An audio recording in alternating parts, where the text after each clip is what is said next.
and thrive in change. Heartiest morning to one and all present here virtually. I, Sakshi Gupta from PGDM second year, would like to welcome you all in one of the most awaited events of this year for our JSB fraternity, that is Parisamvad 2021, themed on reimagining the workplace post-pandemic era, an HR conclave instilled with meaningful insights in collaboration with the CORE HRIR group. I'm pleased to bring in a confluence of illustrious HR leaders, pragmatic knowledge, and experience across industries to share their valuable insights, thoughts, and ideas so that we can witness the liveliest confluence of intellect and experience of HR leaders across industries and organizations. A warm welcome to our guests and amazing speakers of the day, people from the HR fraternity, our Reverend Director, Sir, our Dean Academics, Dr. Timira Shukla, all the respected faculty members, and my dear young and budding managers. So before we proceed, let us remember and chant together about the Vedic goddess of knowledge and wisdom, Saraswati, and begin our event with the Saraswati Vandana.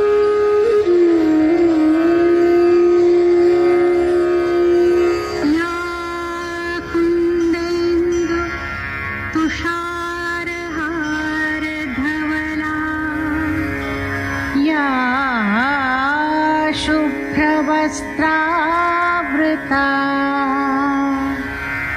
या वीणावरदण्डमण्डितकरा या श्वेतपद्मासना या कुन्देन्दु तुषारहारधवला या शुभ्रवस्त्रावृता.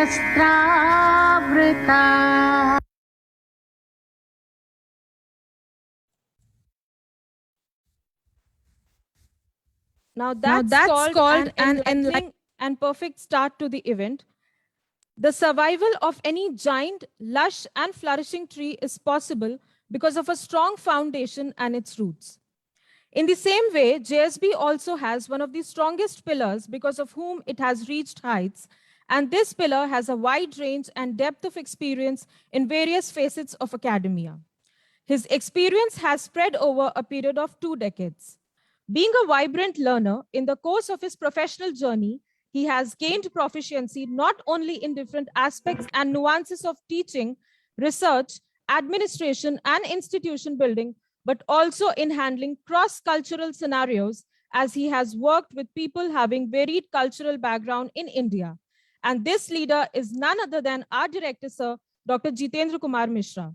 I welcome you on board, sir, and I would like you to share some words of wisdom before us on this occasion. Over to you, sir. Thank you, Sakshi, and good morning to all. Our honorable chief guest for the day, Mr. Vadaraju Janardhanan, Vice President, Human Resources, Flipkart. Our illustrious speakers for the 3 panels which are lined up.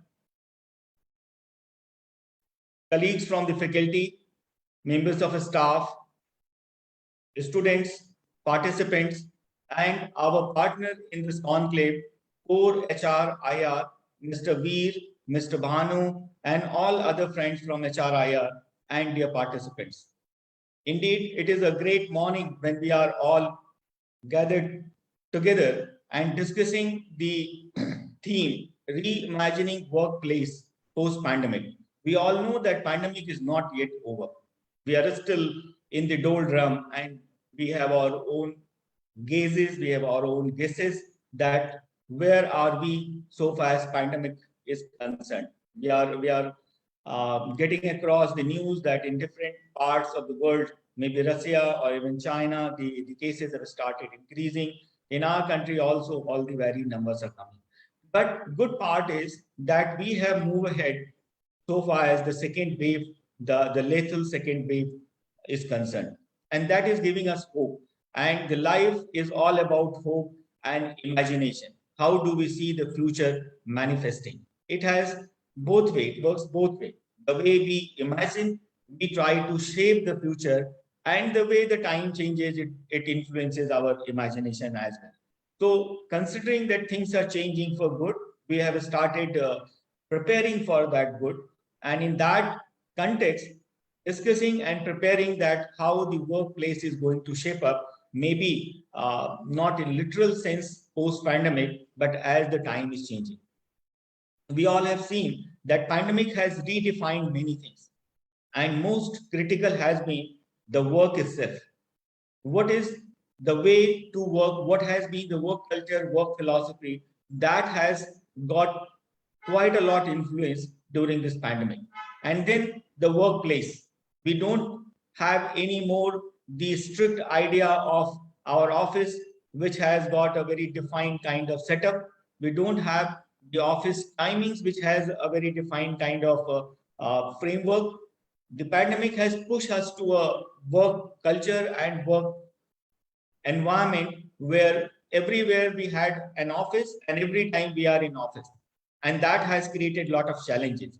So when we are reimagining workplace, we need to see whether we are going to go back to our old work spaces, or we are going to get to a place which is different from what it was earlier, or it is going to be hybrid. Some of that what was earlier, some of the new, and something which is going to be far more innovative, that has neither been during pandemic or before pandemic, which will be completely post pandemic, not during pandemic, not pre pandemic, but that will be innovation of post pandemic. So we need to put our brain, we have got all our experience, and need to find out, so that when we get into that time, when we get into that space, we are all ready to take off and do the job correct. It's not the workplace alone. Once we are talking of the changes, a lot of things at the front of HR is going to change. Now, in the entire ecosystem, when the work and the workplace has got tremendously transformed, what has been the core challenges of HR? How to keep up with the employees' morale, their enthusiasm, their well-being, making sure that they are connected and motivated on and dedicated to their mission and goal. What are going to be the key challenges when we are looking at the productivity and profitability of the organization from HR perspective? Is it going to be talking of the great place to work in the strict parameters that has been there, or we are going to have more of the weightage to well-being and employees' engagement? Employee engagement itself is going to be challenged because of the entire change of workplace. How are we going to ensure happiness part? I was reading in the newspaper in the morning, and it was very sad to know that during pandemic, more than 20% suicide rates have increased. Those are the negative aspects. Those are the unwanted aspects of this change. So HR is going to have change of keeping everybody and everything intact when we are talking of the change place. We have got a wonderful panel, and I'm sure that we are going to decode and unfold a lot of nuances which will make us richer in terms of understanding how the work and workplace is going to shape up, and we will be better prepared after this conclave to participate and contribute to this change work ecosystem, if I could say. So I welcome you all once again, and I wish this conference or this conclave to be very enriching and fulfilling in terms of our expectation of understanding the theme and sub-themes, and let us contribute to it, learn together, and make ourselves richer in terms of our understanding of this changing ecosystem. I wish you all happy learning. Thank you. Thank you so much, sir. Your inspiring words always ignite the spark in us. It is always said, and I believe it also, that financial resources may be the lifeblood of any company, but its human resources are the brains. And when that HR leader is building HR organizations from scratch, it is just like a cherry on the top. We have one such individual with us today with over 24 years of industry experience, who is our honorable keynote speaker for the day, Mr. Varadharaju Janardhanan, Vice President Human Resources at Flipkart. a seasoned global HR leader with a proven track record in facilitating rising startups and mid-sized organizations to scale. He has a triple master's degree in chemistry, HR, and marketing management. A man who seemed to be one of the favorites of his LinkedIn family, being an amazing article writer, a certified coach of the Neuro Leadership Group Australia, and a proud endorsee by various highly skilled HR professionals. His significant value creation assignments include mentorship program, talent engagement model, culture sensitization program, organization restructuring, mergers and acquisitions, and in the same only, he has been awarded as top 100 HR tech minds in India by Asia Pacific HRM Congress for his exemplary work. He has recently also been received Fabulous 101 HR Leader for the Year Award, and the list go on and on. We welcome you on board, sir. Thanks, Sakshi, for a very generous introduction. Now, we also have with us our director, sir, and I would like to invite him virtually for the memento presentation to our keynote speaker for the day.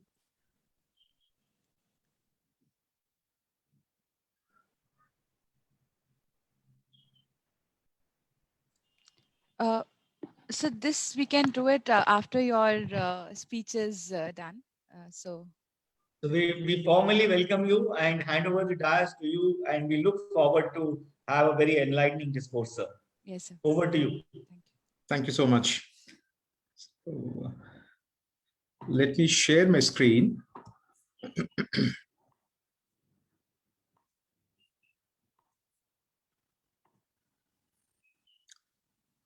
Is my screen visible to all?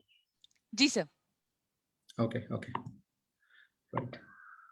So thanks, Vartika, Sakshi, and the director of the esteemed college for providing me this opportunity. I'm really privileged to kind of be as a podium speaker here. The next 20 minutes, let me just see what is the justice that I can really do.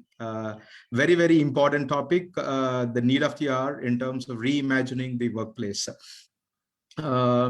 Before I really start, I just wish the complete faculty, the student community, and also the HR professional. I'm sure all of you are keeping safe, healthy, and please follow the COVID protocols, and that's extremely important. Still, the wave is not over, so let's kind of not drop our guards. Right. So with this, let's kind of jump into reimagining the workplace. These are the few points I wanted the team here to really ponder. What has really changed during the pandemic? The pandemic is still not over. What has really changed is something that we will dwell through the presentation. And why should leaders pay more attention to talent right now? There is always attention. I'm just paying more attention now. And the last, will the new normal demand a different mental model, right? So these are the very key questions that I want to really place on the table. We'll cover some of these parts during the presentation, but I wanted my fellow professionals here on the call and also the students and faculty to deeply think on these aspects, right? So what has post-pandemic as kind of taught so far? Like it's all about the organizations which are very adaptive. They just not survive, but they scale and then they move leaps and bounds. So it's all about adaptive organization. And it's all about experimentation. If you are failing, fail fast and leverage new avenues, right? So that's a mantra which is kind of evolving very deep in the context. And here is a research done by McKinsey and Company. So what they've really done is like they've broken this framework into three parts. One is who we are. So who we are dwells around purpose, culture, the value creation. These are the three important levers which you would see in the center of the circle. And the second important question that we have to unravel, right? It's how we really operate, right?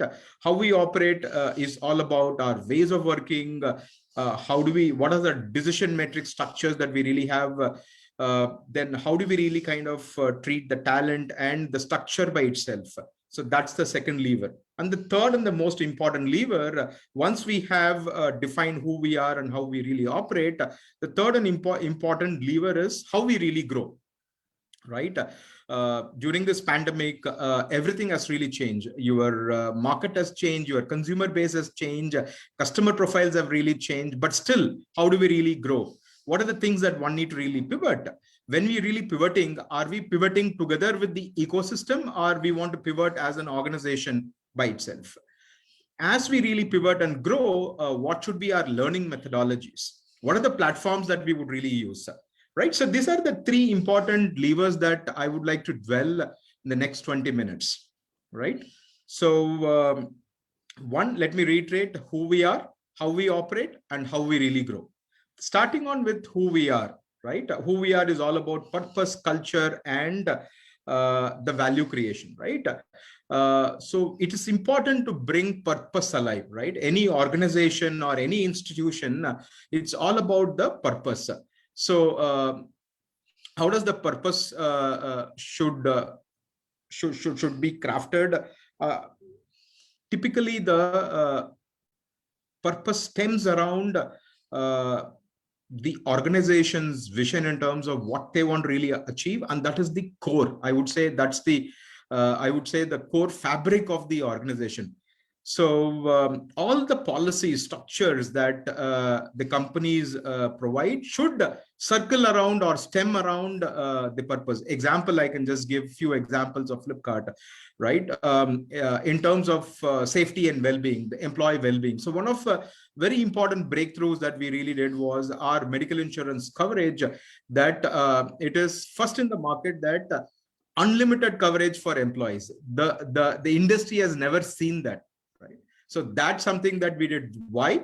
It's all about employee centricity. Employee well-being is most important. That's the core purpose, and therefore the policy decision making around was quite easy. Then, so this is what I just want to really place. So it's all about your purpose. The purpose is also, as an organization at an Uber level, how do we really balance between people and profits, right? People and business. So it's not like trading off between people versus business. It's not business over people or people over business. How do they really exist in equilibrium, or there is a symbiosis between people and the profit? And picking from there, we need to have a very short definition of the EVP. EVP is the employee value proposition.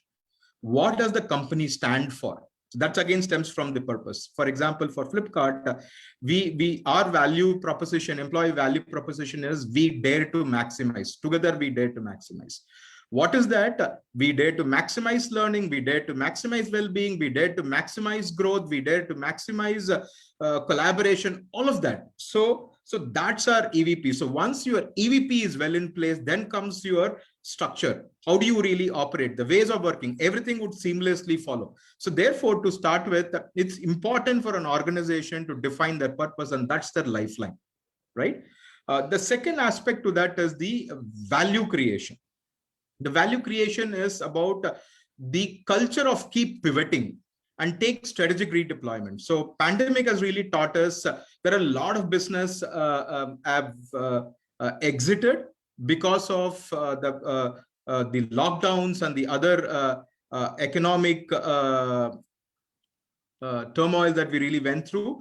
But it's important, those are the companies which started to really pivot, reimagine their future, have really come out with flying color. Just to give an example, Swiggy, you would have really noted that they've moved from just food delivery as a core business. Now they're into like grocery, right?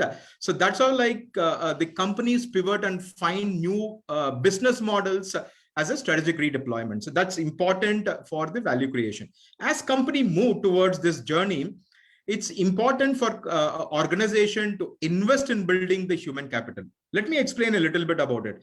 taking Swiggy's example, like moving from a food delivery chain to a grocery, it needs a very different capability. It needs a very different competencies.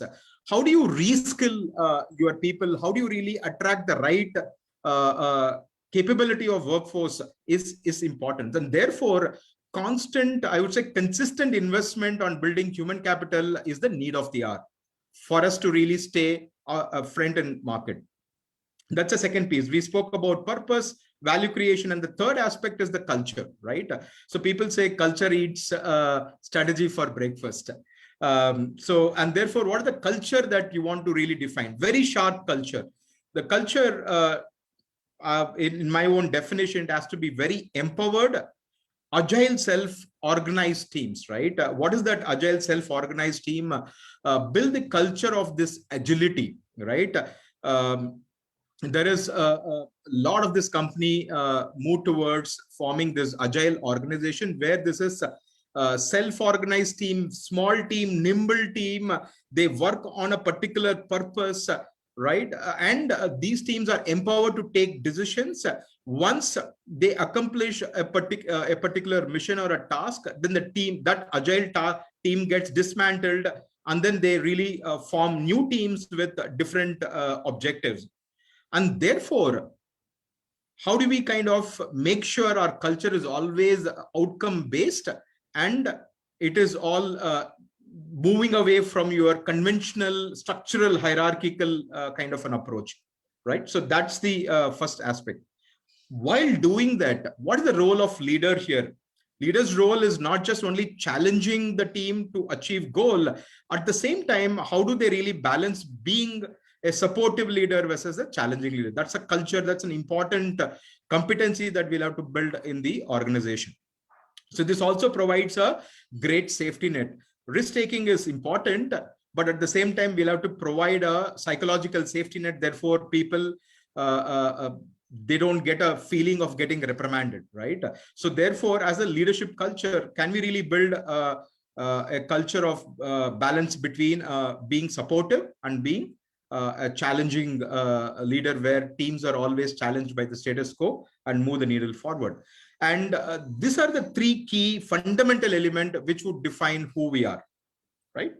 And moving on to the second important lever, how we operate. So now we know who we are, how we operate. Operation is all about moving fast, right? If you want to really move fast, how does your structure? There are three levers again: structure, decision making, and the talent as a investor. So the structure, can the structure be flatter, simpler, and it has a deep process in it, right? Again, going back to the self-organizing, cross-functional, agile's call is the need of the hour, right? So because your problem statements keep, it's getting redefined very quickly than before, and therefore you need to have this agile squad models. And then once the team addresses that, then we'll have to quickly dismantle and then get to a new team which has a newer vision, newer objective, and then need to really move on. So the structure plays a very important role. It has to be nimble, flatter, and simpler, right? And what really follows next to that is your decision making. How fast the company can really move on. To make a fast decision making, how is the culture in terms of, is the culture that is very empowering to drive decisions? Can the leaders delegate and then make a team to take right choices, right decisions, and empower them? So that's a very important lever as a, I would say, tenet that we need to really drive. And also have a right mix of people. It's not easy to kind of have a self-organizing team, agile squads, complete, which is outcome-based, and then dismantle, move on. There definitely the team would really be challenged with conflicts. It's important how do you really have right people to the right problem, and they really constructively address those conflicts, right? Not get into the point of no return. So that's another competency that we have to really kind of focus and develop. And the last, very important, this is what I feel now that industry has now been talking about talent as an asset, but I'm just telling, go one step above and see, can you just see talent, not just an asset, moving from asset to an investor, right? What does that really mean? What does an investor do? Investor, a literal meaning of an investor in an organization, they kind of fund a dollar and then they co-create journey. Here, the talent, they kind of fund their knowledge quotient, and we should kind of make sure that together we co-create this journey. So that's the definition of investor in my view, right? And move away from use of that headcount. So more and more we talk about headcount, then the talent will be viewed very, very transactional. So once you move from a headcount to a hard count, where then you start to value employees as a talent, not just an investor, but not just as an asset, but also as investors. So that's more like a mind shift that we need to really have. To do all of this, what is important that we'll have to build as a core fabric culture is build deep awareness, empathy, and compassion. So these are the three important, I would say, the skill set that one need to really build in the organization. So just summarizing, how do we really operate? 3 levers, again, structure. How do we really build a structure which is flatter, simpler, and then so that teams can be outcome driven? To enable the structure, how does the organization have their decision trees built, right? Making, driving, empowering teams and taking right decisions, delegating and all of it. And the last, how do you treat talent?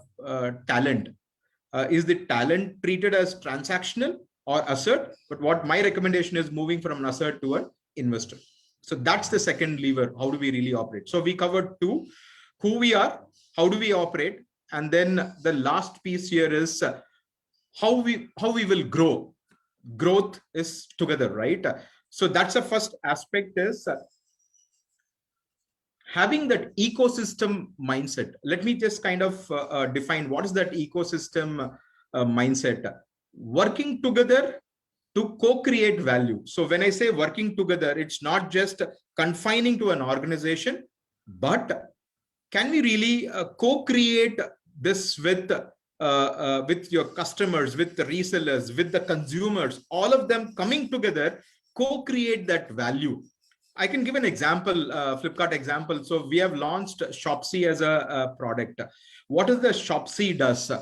It creates micro entrepreneurs. So how did we really pivot? So what is this pandemic did to a lot of this small retailer entrepreneurs? It is significant part of the small retailer, they went out of business because of this pandemic. So our intent is to kind of create those micro entrepreneurs by joining hands with this Flipkart, the Shopsy as a product. How does this really leverage?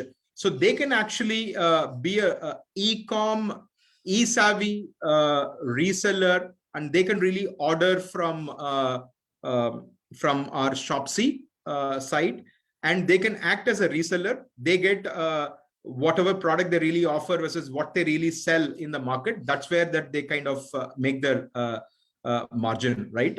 That's one aspect. The second aspect is who all can be those micro entrepreneurs. So today's India's pride is about entrepreneurship and the startup. So the research says like we are the 3rd leading startup in India. So we as an organization, we wanted to really create those women entrepreneurs in tier 2, tier 3 cities who are tech savvy, e-savvy, who can actually build this value creation together. So that's more about this creating value together. And last is important is how do we leverage this entire universe of e-savvy, leveraging the not so e-savvy world. So the complete e-commerce world that you can really expand and stitch. The second aspect to that, how do we really grow is is the use of technology, data, and analytics. And it's no brainer that having a cleaner data with a single source of truth is always being a differentiator. And data-driven decisions, our analytics-driven decisions, always will be a competitive advantage. So it's continuously leverage the technology, data, and analytics. And the last aspect, which is very, very important, is build a skill of learning how to learn. Right? How does this learning how to learn help us? Embracing the new changes and then being adaptive and moving faster. So learning how to learn will always help in embracing the change, being adaptive, and move quicker. And that's a golden opportunity to reimagine the future. Those who reimagine the future are the ones who will lead the market. So these are the three important levers that I just wanted to really land here. Who we are, let me just go through who we are, then how do we operate, then the last is how will we really grow. So I'm not sure if I can take question, Vartika. Then I have 2 more slides to really go. Should I complete or should I take? Yes, sir. Yes, sir. So you may complete because okay. we'll. Yeah. And therefore, what is the role of an HR leader, right? So drive purpose over process. So it's not like a check in the box. What is the Uber purpose? And then from there, we'll have to drive all the initiatives. That's very, very important. And build this meta skill of learn how to learn. It's a golden opportunity to reimagine, and that's going to be a differentiating skill. And the third is drive culture of experimentation and fail fast attitude. It's perfectly okay to fail, but fail fast.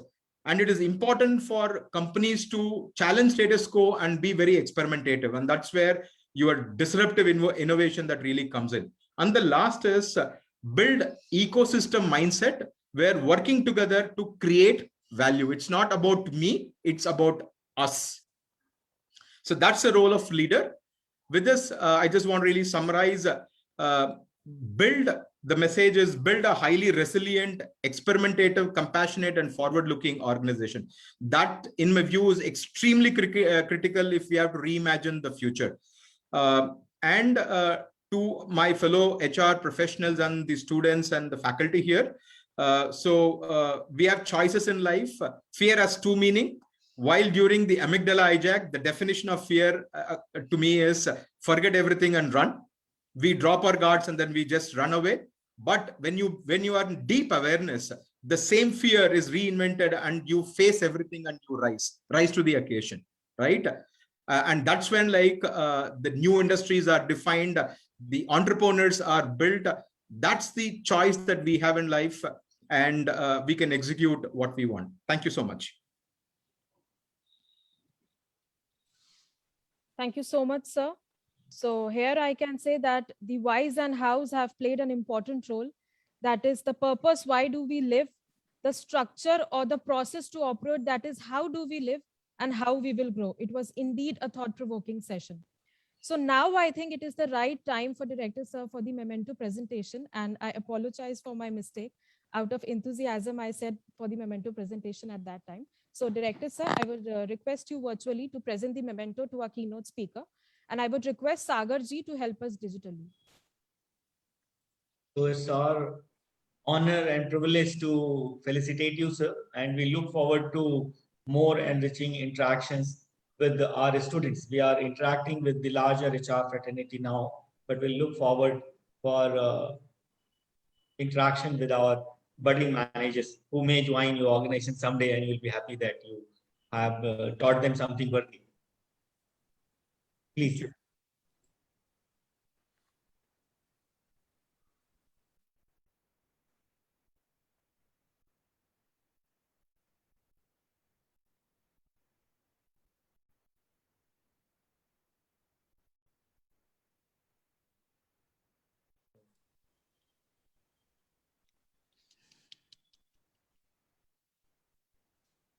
Thank you so much. Thank you. Thank you so much, sir. We also have with us another academic leader because of whom the institution and its students are able to achieve their vision and mission, who is our Dean Academics, Dr. Timira Shukla, and I would like to invite her for the vote of thanks. Over to you, ma'am. Thank you, Sakshi. Respected Mr. Varadaraju Janardhanan, Vice President, Human Resources Flipkart, and our keynote speaker, panelists, delegates from industry and academics, Director Dr. Mishra, faculty conveners Dr. Vartika and Professor Kanchana, my dear faculty team, students, and administration. It's an honor to have been asked to offer a vote of thanks for Parisamvad 2021, an illustrious galaxy of leaders from various sectors of the industry. I would like to thank our keynote speaker, Mr. Janardhanan, for sharing how employee value proposition is the keystone to reimagine HR in the new coming times, emerging era, and sharing that people plus performance is equal to profits, and organization has various levers which can be adjusted and adapted to bring about change and become an adaptive organization. I'd also like to thank CORE HR IR for their valuable support in putting this event together. This event would not have been successful without the mentorship and guidance of our director, Dr. Mishra, who has an eye for detail. Thank you, sir, for always encouraging us to perform more, to challenge the status quo. No event can be successful without people who dedicate their resources and time to make sure everything is faultless. I would like to thank our conveners, Dr. Vartika and Professor Kanchana, for their efforts in putting this Parisamvad conclave together. And I would also like to thank our administration back and our students for their enthusiasm and energy. I'm sure the discussions and deliberations in the different panels would provide a roadmap on how to reimagine the workplace post-pandemic. Thank you very much, sir. Thank you, our Mr. Varadaraju Janardhanan, for setting the tone for the conclave. Thank you, everyone, for their gracious presence in our inaugural session. Thanks so much, Dr. Timira, and my best wishes for the event. Thanks. Thank you, sir. Thank you. So the stage is set now. Let's have a first discussion with our panel one, and I would like to hand over the session to my companion, Ananya Tandon, for the same. Over to you, Ananya. Thank you so much, Sakshi, and a very good morning and virtual warm welcome to one and all present here. I, Ananya Tandon from PGTM second year, stand before you to introduce the outstanding and igneous panelist of the day. The topic for the first panel is talent acquisition, changing dynamics and surfacing challenges. Talent acquisition is a dynamic process which shapes the perception of employers in the market. It entails strategy to find specialist leader for future executives, keeping in mind the long-term objectives of the organization. Allow me to introduce you to our honorable panelists for the day. It's a privilege to have Mr. Suresh Kumar, a performance enabler and a facilitator in business excellence, coupled with an impressive background. He completed his master's and bachelor's from Jivaji University. He started his career by being a personnel and HRD officer at JK Industries Limited and has been a part of Hindustan Unilever Limited for 10 years and today is an executive president and CHRO in Polycab. I feel elated to welcome you, sir. Our next panelist for the day is Mr. Sudhir Verma, the head HR, IR and medical services at Tata Power DDL. He has previously worked as head HR business at Tata Power, director at Tata Communications, CHRO at Endure, general manager at Reliance Communications and Reliance Industries. Limited in career spanning over 23 years, he has worked in IT, telecom, retail, financial, and manufacturing sectors. We are elated to have you amongst us, sir. Moving forward to our next panelist for the day, let me introduce you to the Senior Associate Director of KPMG, Mr. Sahil Nair, who completed his education from University of Mumbai.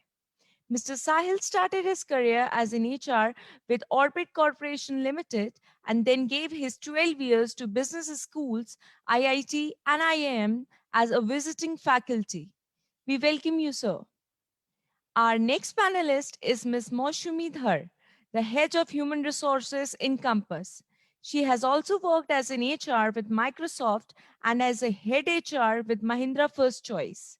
She will be moderating the session. Over to you, ma'am. Thank you, Ananya. Thank you for that wonderful welcome and the introduction. So students, how's the Josh? I hope it is high. I know it's a Saturday morning and I do not know what a usual Saturday looks like for all of you, but I'm sure all of us are happy to be here, sharing some thoughts, ideas, and insights. And hello to all my panelists here, fellow panelists, Subir, Suresh, and Sahil. So the panel title could be S Cube M. All three of my speakers have their names starting with S, and I am the differentiator. So therefore, I'm happy to be the moderator as well, rhymes together. So our topic, very interesting topic. It talks about talent acquisition, changing dynamics, and surfacing challenges. So to begin with, talent acquisition is usually very, very dynamic. It always keeps changing. It's never a static, it never has a static position.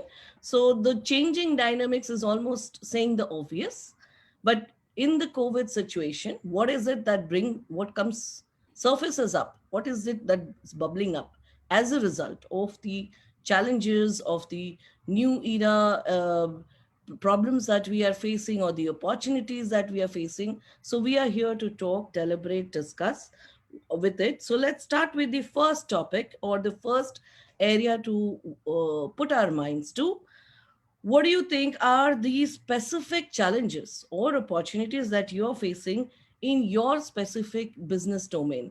As you can see, we all four are representing different business domains in India. And I'm sure, therefore, the challenges or opportunities may have some commonalities and may have some differences. So let me start with Sahil. Sahil, let me ask you, in your area of work, which is essentially strategy consulting and advisory, what are the challenges that you're facing with talent acquisition? And let's look at a time frame of 2020 and 2021. That's the COVID started and COVID continues. Superb. So, Moshmi, before I dive deep directly into your question, let me just take this opportunity to thank the Jaipuria family, Dr. Vartika, CORE HR, IR, and everybody else who's been associated with putting together this event.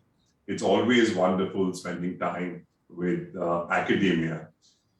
Coming to the question, Moshmi, I think it's a very pertinent question because I think I like the way you articulated it. To say 2020 and then 2021, the onset of COVID and COVID continues, right? It's almost like a Netflix series from episode 1 to episode 2. And I just hope the series ends very quickly. But think of it this way. I'm going to answer this question in 2 or 3 parts. Let's look at the first part, right? Organizations in March of 2020, depending on the sector that they were from, enabled BCP, which is business continuity plans, to say, okay, we've got this whole concept of mask and social distancing. What do we do so that productivity doesn't get hampered? Now, what many organizations did very well was to say, let's go online, let's go virtual. But what many organizations didn't understand is taking an interview face-to-face is not the same thing as taking an interview over a Zoom call. You may be asking the same questions, but you are not picking up the same responses. Because as we all know, a huge component of an interaction with another person is the touch and the feel, which is what we call as kinesthetic nuances that we pick up. or in very simple words, body language. Now, because I choose to sit this way, you can at least see my upper torso. If I have to just move the screen like this, you can only see my face, and then I distract you with a little bit of light here and there and a virtual background, and you really wouldn't know what I'm camouflaging and what I'm not. So I think challenge number one, to come straight to the question, was to say the whole mindset shift of saying what I'm used to doing for so many years in person, I have to suddenly do over an online platform. Let's fast forward this to wave two. Wave two came and hit us where numbers started becoming people who we knew. And therefore, when numbers or statistics became people who we knew and we could identify names, you, me, and everyone else started experiencing a personal loss, which means grief. And the ability to deal with grief and the next day again log in and behave normal was something that none of us were used to, because the numbers were accelerating at a crazy pace. And therefore, the second big challenge for people in the talent acquisition space was to build in a level of empathy while building in connect. Because when you speak to someone, you wouldn't really know what state of mind the person is in. Is he or she running to the hospital because someone, close is admitted? Is the person getting back or recovering out of COVID? Is the person in a mind space where the person needs a job desperately? Or is the person there but is also having 3 offers on hand? Because let me tell you, even during the last 12 to 18 months, multiple people have got the right opportunities at price points that they commanded because their skill sets were in place. The third challenge, which is as of now, fast forwarding it to October 2021. We're in a space where we never predicted that businesses would grow, not just essential services, but even other allied businesses would grow and expand at such a crazy number. And therefore, what we typically call in HR parlance is manpower planning.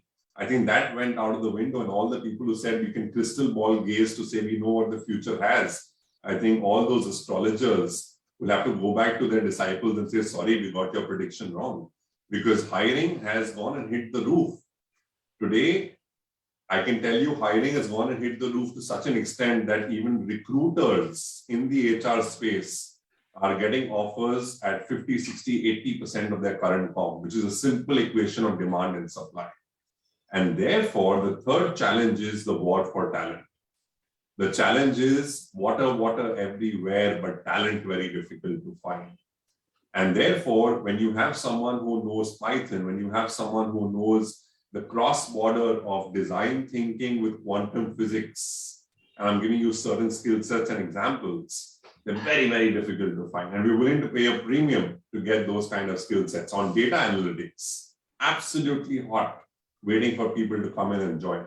And therefore, the reality and the third challenge, much before I hand it back to you, is to really say, how do PA professionals or hiring professionals be able to leverage social networks to really go ahead and deliver on these hiring mandates? So each of these 3 sections that I shared with you will have a lot of sub points, but I want to hand it back to you, and maybe we'll talk more as we go ahead in this conversation.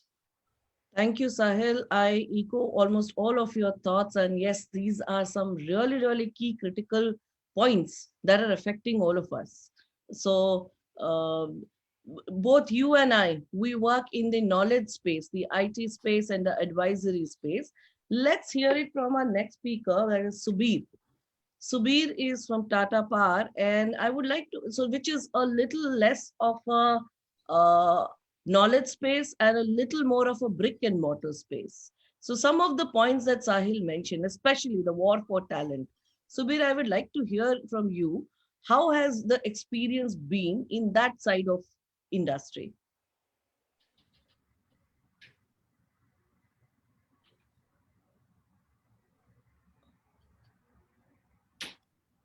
Subir, are you there? We will just check, Mosmi. Is he there? Sure.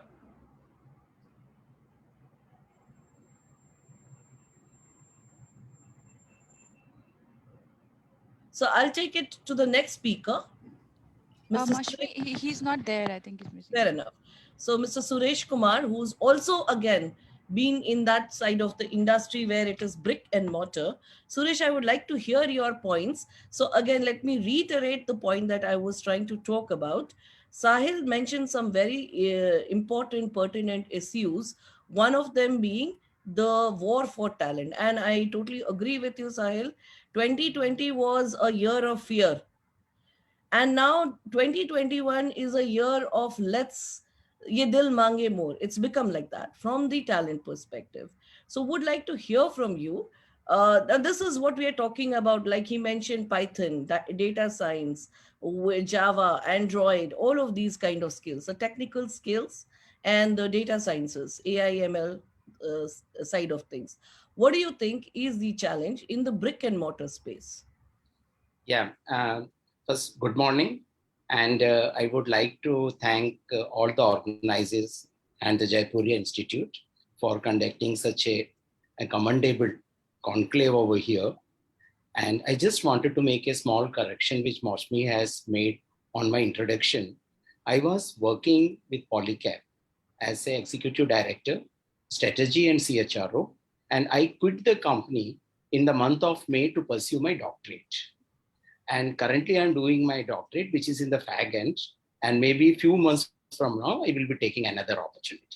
So having said that, I just, because I wanted to see this entire talent war altogether in a different perspective. And it is not going to be easy, to be very frankly telling, because the positions and jobs are becoming redundant very fast. If I look back to my own career some 30 years back, then there was some computer system called Lotus 123 where we used to make some of the graphical points, and when we used to have some data points and all. And at that period of time, one who is having command on Lotus 123 was thought to be the best in the industry. So today the dynamics have changed. And today the IT is moving, the systems are moving so fast that what we are studying today may become obsolete tomorrow. So it is a huge challenge before any one of us. And the space of IT or the space of technology, what it is doing is that it is creating, and there is going to be a talent war for one reason is that because the number of incumbents joining an organization and com is going to get reduced day by day. So the positions are going to fall short. Demands are going to be small. Supply is going to be high. So what is there? If we see, I still believe when I started the career with JK Tires some 30 years ago, and I was in a manufacturing unit where we used to employ some 8,000 people in one unit. Today, the same unit, the same factory is running with some couple of thousand people. And you see the exponentially the population is increasing. The number of students are increasing. So it is a huge challenge. And another challenge which has come before us is, again, today we Indians particularly, we intend to socialize, we intend to meet more. Now this new online concept has come. So what this online concept is doing today is that it is increasing the gaps of socialization. And as a result, more than personal, we are becoming professional. And today, if the way we were networking in past and the way we were networking today, if you see, there is a huge gap. The today's network, if we see, is primarily more or less in order to see that how I am meeting my purpose, how it is solving my purpose. But previously, it was not that. It was empathy, full of empathy, that how I can reach out somebody to see that how he can be helping me. So entire paradigm is changed. So there is a huge challenge before the students.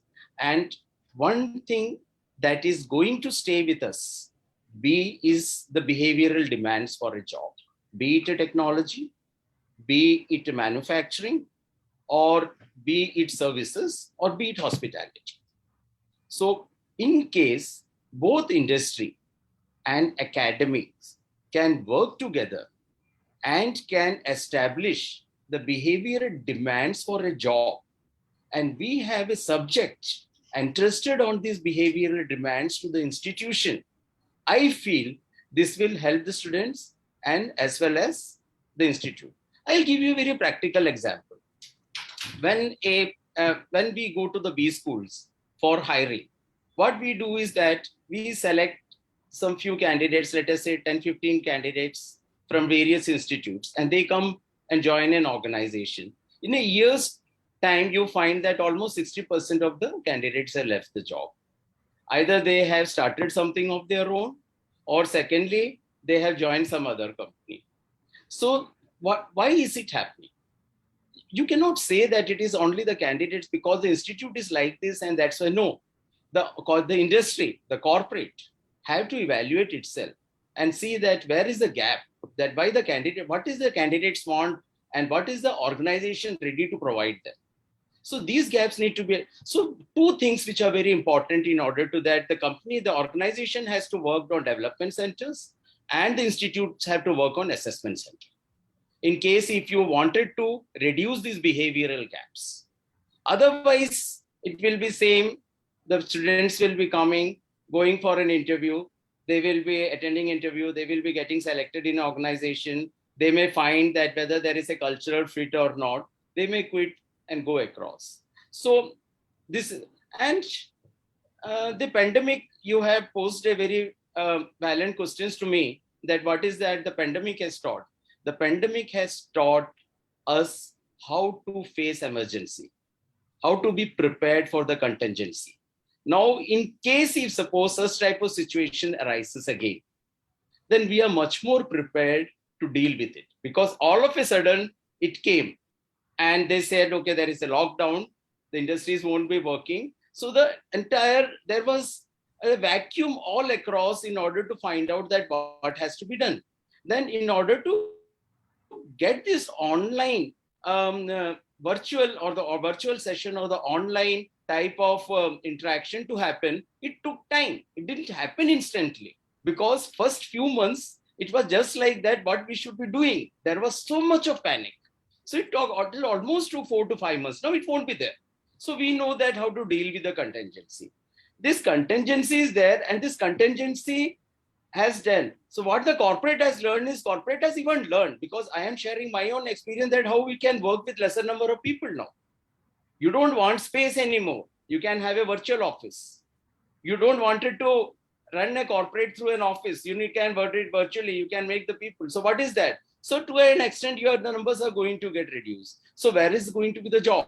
So what is that the job people, how the people should be aspiring for the job, where the corporate should be getting the, these are all big challenges. We may not have an immediate answer, but as we go further on the discussions, I would like to add more on the behavioral demands. And I wanted to be a little more practical in telling the students as well as the faculty that how we can make the course much more meaningful so that the students who are coming out of the institution, they get a confidence, okay, the corporate life is no different from the college life. Today, what happens is as soon as you come out of the college, you enter into the corporate life, they find that there's an entire, they find it is a huge gap.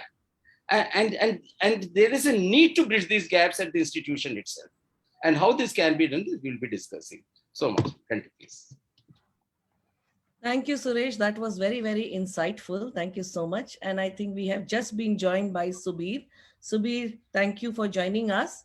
So we have just started discussing on the challenges that we have all faced in 2020 and 2021. And some of the key points that Sahil has mentioned is about the war for talent and the need for changes because things suddenly changed from face to face to a virtual platform. And it has been added by Suresh, who also very aptly mentioned that there is a need to focus on the behaviors which are important to make us relevant for this era.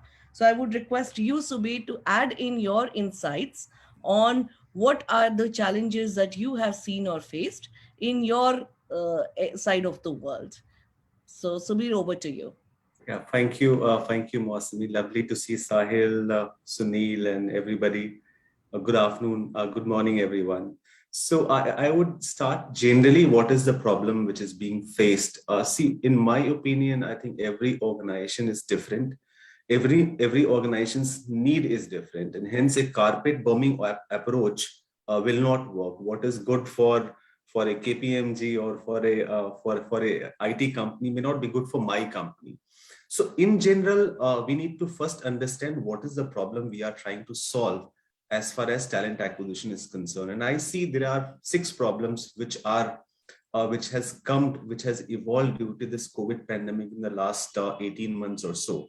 The first is the work pattern has changed. Like people used to come to office to work. Now people are working from home.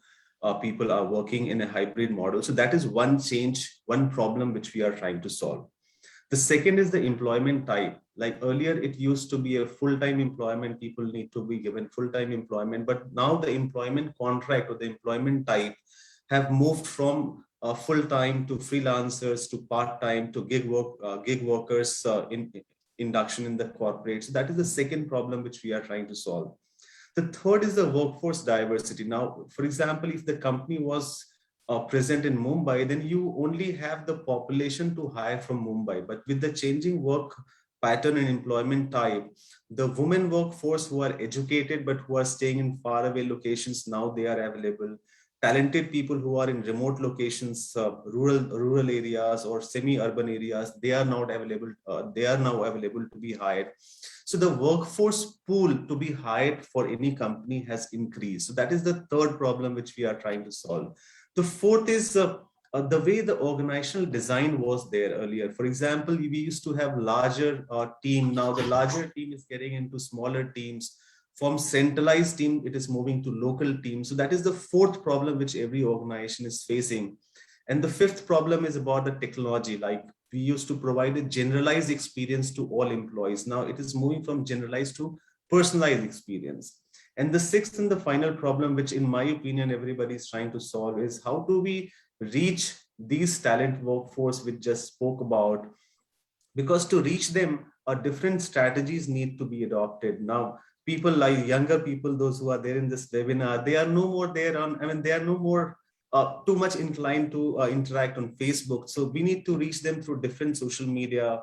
So these are 6 problems which we are trying to address. And I feel that based on what talent need every organization has, depending on the sector which we are in, depending on the kind of experience which we look for, depending on the kind of talent which we are looking for, culture of the company, we need to choose, each company need to choose our strategy, our TA strategy. And I would give 3 inputs which probably has helped us. One is we need not be in the mad rush to adopt best practices. As I said earlier, also what works for a IT company or an e-commerce company might not work for a manufacturing company, might not work for a traditional FMCG company. So we don't need to be in mad rush to adopt the best practices.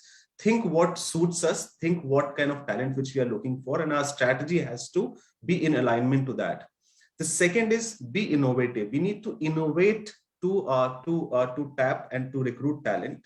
And the third is from the timing of sourcing of the candidates, whatever kind of candidates we are looking for, we have to create personalized experience, long-term relationship, and touch each one, even if somebody who is not selected, and convert them into the brand ambassador, so that tomorrow when we need the talent, they are available for us to be hired. So I feel that we are trying to address these 6 challenges, and we need to adopt these 3 strategies to meet our talent requirement for the company. Thank you, Subir. That is very, very useful and insightful. Thank you. And yes, I agree to all of the points that you mentioned. It's very important to see what works for us and not really copy paste things that are being done. Moving on to another pertinent topic, equally important and relevant to what we are discussing today. Along with COVID, many new terms became very, very important. One of the common terms was new normal. What is a new normal?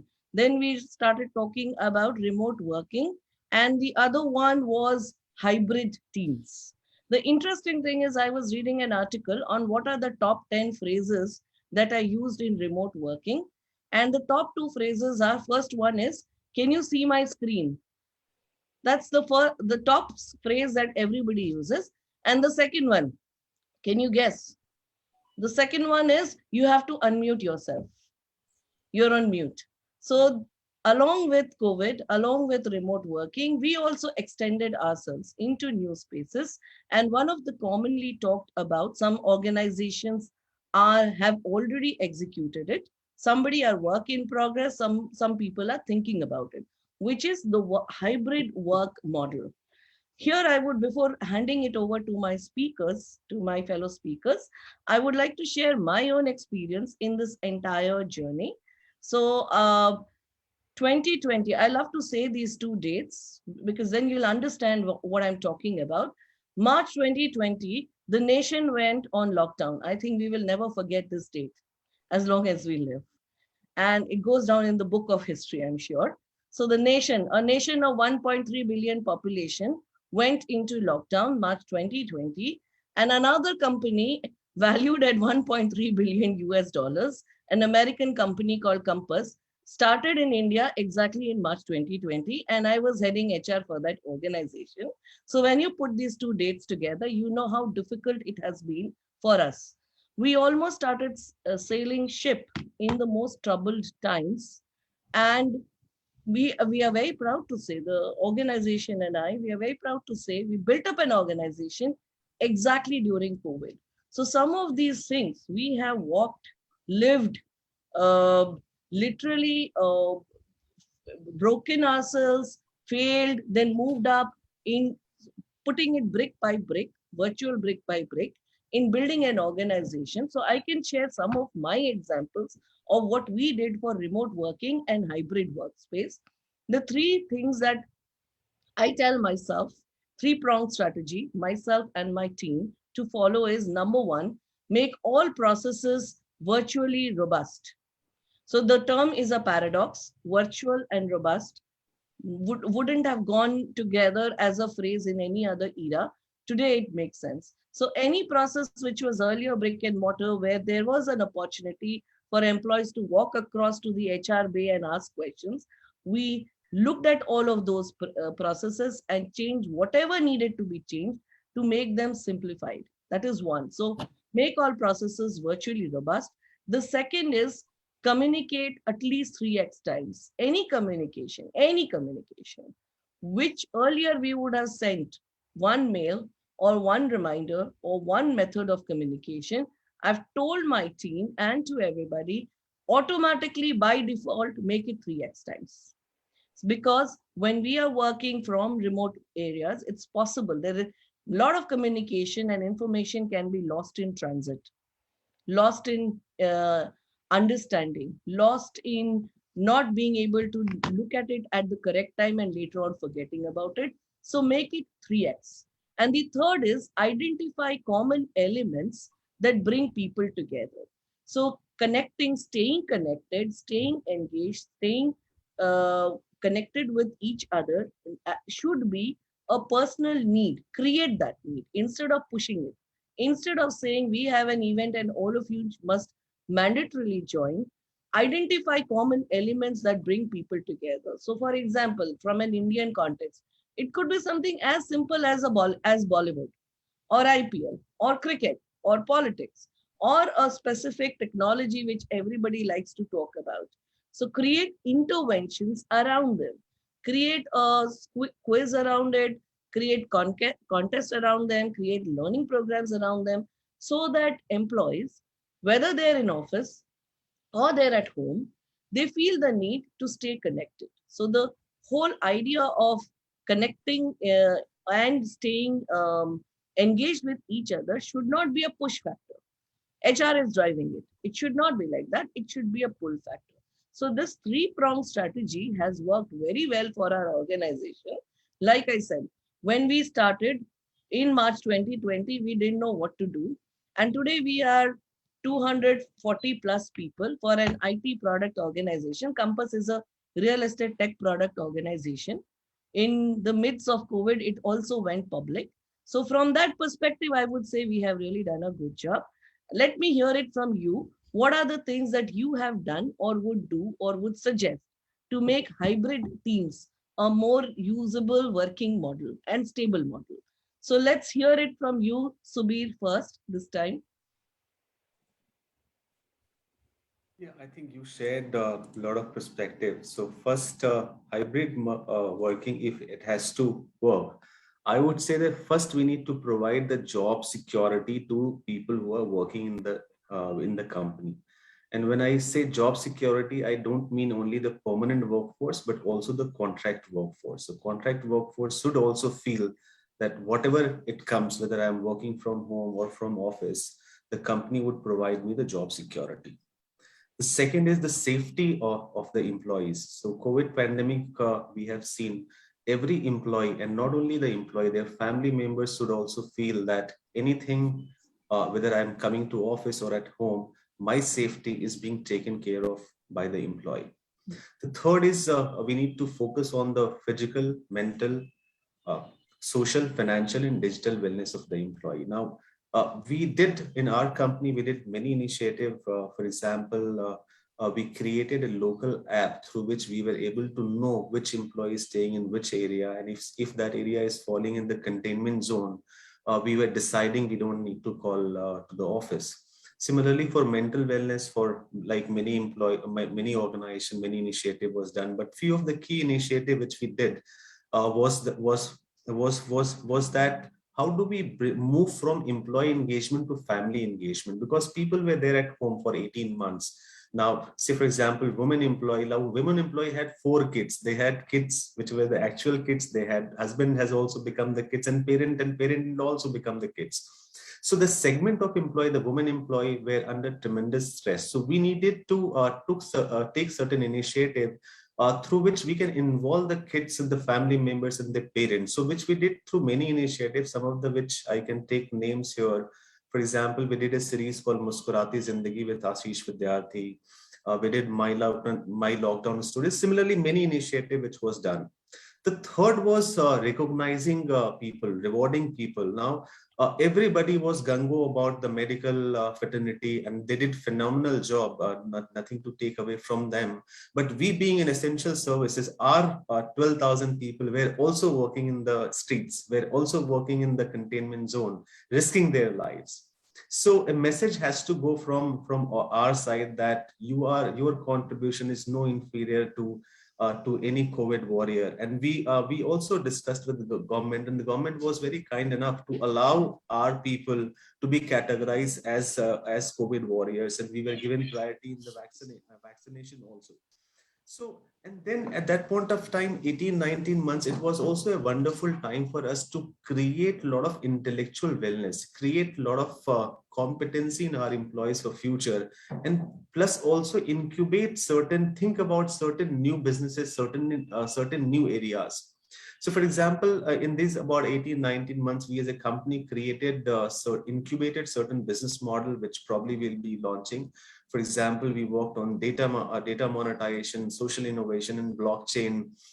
So that was really, really important. Plus, we bring the employee, family, society with which we work. We have large stakeholders with whom we work, the contractual workforce and stakeholders, and put them as part of our engagement plan. So engagement was not only limited to the employees, but also to all the family members also.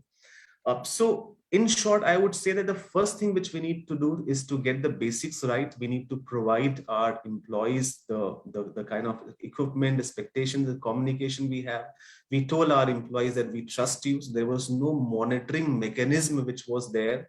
We told them that you contribute whatever you contribute. Your family, your life is more important than the work.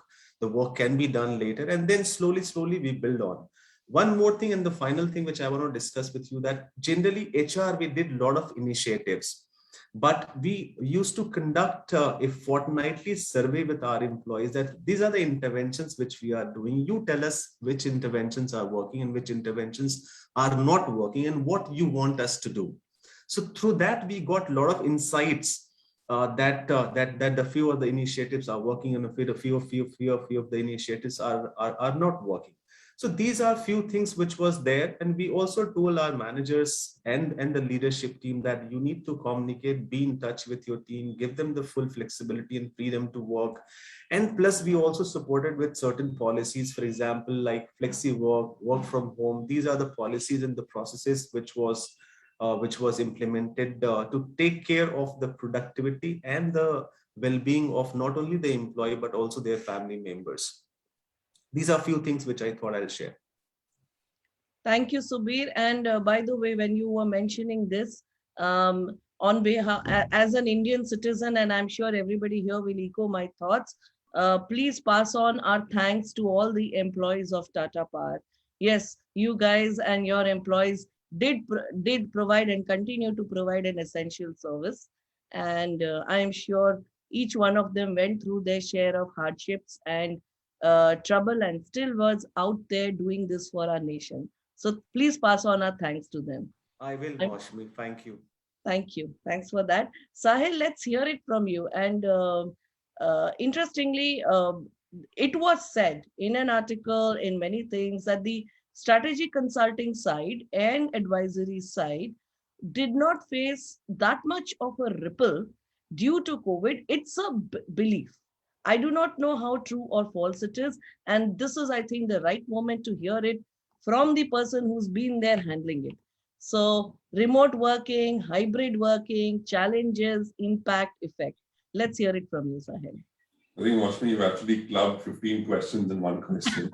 So let me try and answer some of them, if not all. I think Subir said something very beautiful, which I want to go back to when he said that what works for one person may not work for another, or what works for one sector may not work for another. And while you did 3x, I think in my own experience, with the amount of fatigue that was happening with an overload of information, we actually brought it down to 0.5x, because it's just becoming so much that how much do you really retain, how much do you apply, and how much do you absorb. Having said that, coming straight to your question, I think two things stand out very clearly. One is this whole ability to crystal ball gaze and say what's going to happen tomorrow. I think not everyone was bang on. I think leaders, many leaders across industries came across as very vulnerable to say, we are in the same boat as you, and therefore one day at a time. And that one day at a time actually got many businesses, many leadership teams to come together every day to say, how is the day gone? What are the numbers saying? How are our employees doing? How is their safety? What's the plan for tomorrow? And people lived it day to day, hour to hour. From there, as things stabilized, they made it weekly and then monthly. But I think the rigor and focus on putting employees first over profits has never been higher, at least in terms of what I have seen. That's point number one. Point number two, if you talk about this entire consulting space and strategic consulting, I think two significant angles. One is wherever organizations had discretionary spend, that is where they definitely curbed it, right? Because obviously the intention was to protect jobs, to protect compensation. And that's where a lot of organizations in the consulting space would have taken a hit. But whatever was statutory, there, of course, they maintained it because they wanted to stay above board. So I think those were two key differentiators as far as the entire market was concerned. Let's talk about this whole concept of saying, while Subir has this wonderful 6x6, his first question had 6 pointers, and the second question also he touched upon all the nuances of a hybrid model. I want to touch on something different, which is the whole concept of trust. I think managers who had this thing of saying, "Agar banda mere samne baitha hai, to mujhe pata hai wo kya kaam kar raha hai," that was dispelled to a significant extent when people started working from anywhere, not just work from home. Many people went back to their hometowns because they couldn't afford staying in cities and paying high rents. They found it a great opportunity to go back to their hometowns, and work continued. Productivity levels were maintained in certain industries, and therefore that worked well wherever flexibility was available. Now that things are stabilizing and many organizations are taking positions on whether they want employees to come back, whether they are okay with employees working remotely, whether they want to do a hybrid model, I think one important point of deliberation is to see where do we find the balance. Because if the mindset is still stuck on saying, I need the person in front of me, then that is the change management that we need to do in respective places where this change management is needed. And where people are comfortable with the flexibility, work is not getting hampered, then the question comes up to say what we once upon a time were very, very raving about, which is the whole concept of COLA, which is the city allowance. So if someone is in Mumbai versus the same person is staying in Roha, the cost of living in Roha in Maharashtra is much, much lesser than the cost of living in Bombay, and the person is doing the same job. And the question remains, do you still pay the person the same compensation or not? So I think a lot of technical nuances for HR professionals out there, but I think this will just unfold as things play out. And hopefully we will see a situation where things are a lot more stable, and we are doing much better as not just a country with 100 crore vaccinations, but also as the world heals itself. Thank you, Sahil. Yeah, I totally agree with you. And I think between you and Subir, you have covered almost 90% of the topic at hand. And that does not mean that there is no more to be said on this topic. So I'll invite Suresh to add on to some very important dynamics which everybody talked about, is the resultant behaviors because of this changed dynamic. So typically when we are faced with something unknown and something scary, the first reaction was freeze. We didn't know what to do. Then there was fright. And then there was maybe fight or deal with it as it comes, one of the two, or both together. And I think some of us have had huge, I would say, upskilling in terms of how we deal with challenges, emotional, mental, work related, and some of us are still grappling with it. So, any comments that you would like to mention here, Suresh? Things that you have observed, seen, and highlight? See, one thing, this entire pandemic has made us more innovative. Now, when I was working with Polycab, we had some 10,000 employees working for the company. And any communication that has to be made to these 10,000 people was found to be very difficult, because there were field staff. There were the people who were working on the machineries in the manufacturing setup. There were the branch officers, and there were blue collars, there were executives and non-executives. So one thing we have observed, that while we are traveling in our own vehicle or car, we intend to listen to FM radio. So that struck our mind, and we said that why we should not be starting something of that of our own company. So we started our Polycab FM radio, called Polycab radio. And this became such a big inspirational communication media for both for the management and employees, because whatever we intend to communicate to the employees, to the leadership team, to anybody in the company, we are using this radio. Similarly, if the employees need to communicate anything to the management or anything to their colleagues, they can go back to the jockey, they can speak to them, and that is communicated back in the radio. So very popular. And not only we were educating them about the safety, we were educating them about the health, we were educating the children that how they should be getting their work done in the home. We were getting psychologists over there, we were getting the media people over there. So a lot of activities were happening. It was full of buzz. And if suppose 1 or 2 days we run this old programs, the employees were coming back to us and telling why you have stopped that. Because our family is the one who are getting entertained because they have nothing to do. They cannot go out of home and your radio is becoming such a big popular. So that made us very innovative. And as a result, what has happened is that we could able to communicate, we could able to network, and we could able to build a strong relationship with our employees. Not only, we moved a step ahead.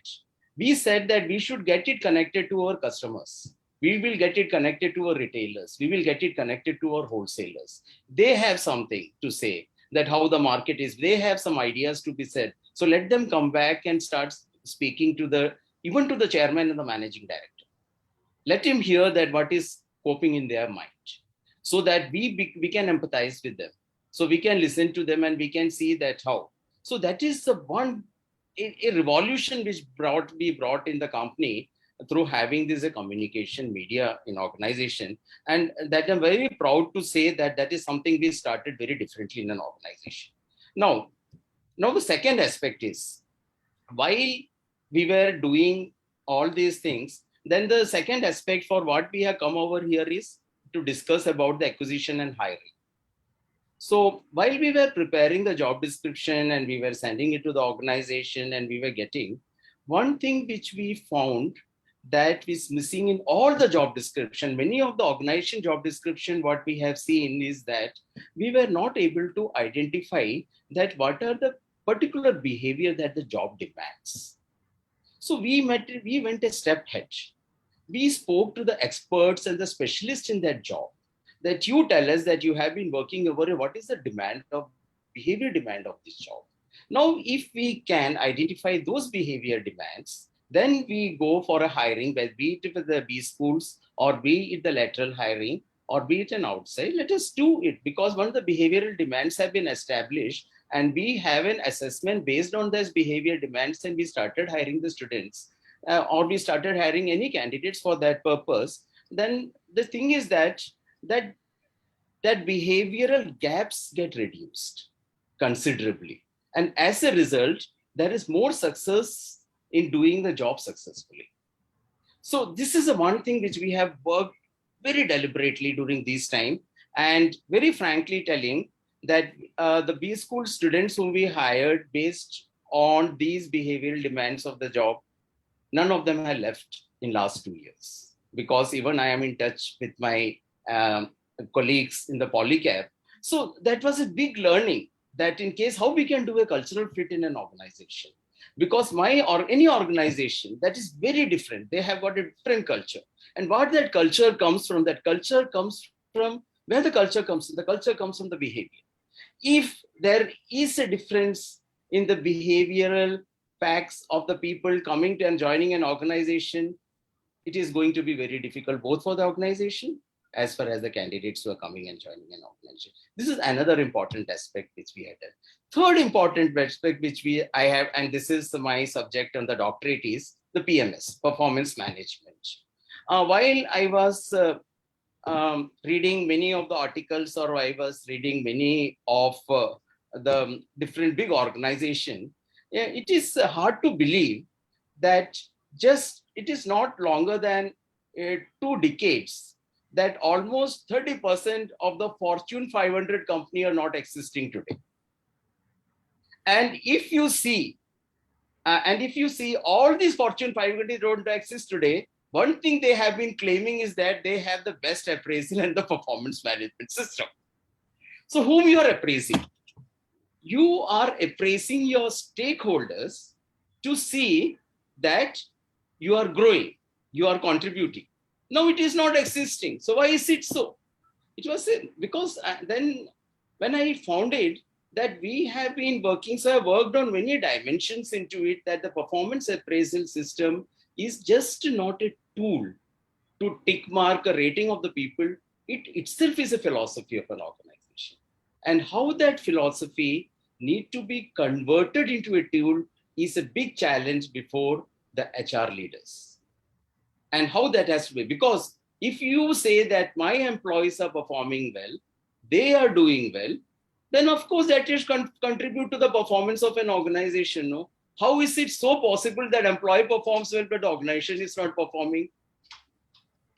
So what are the gaps? So these are the time when we could able to do a lot of assessment on it.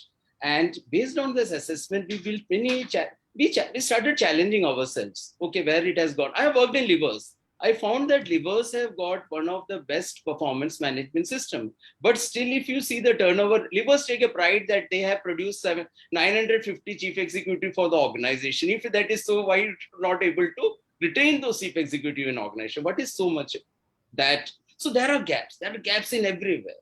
So we have, so the challenge before the HR managers are that whichever tools, whichever systems, or whatever interventions you are using, how effective it is going to be and how fast it is going to get obsolete.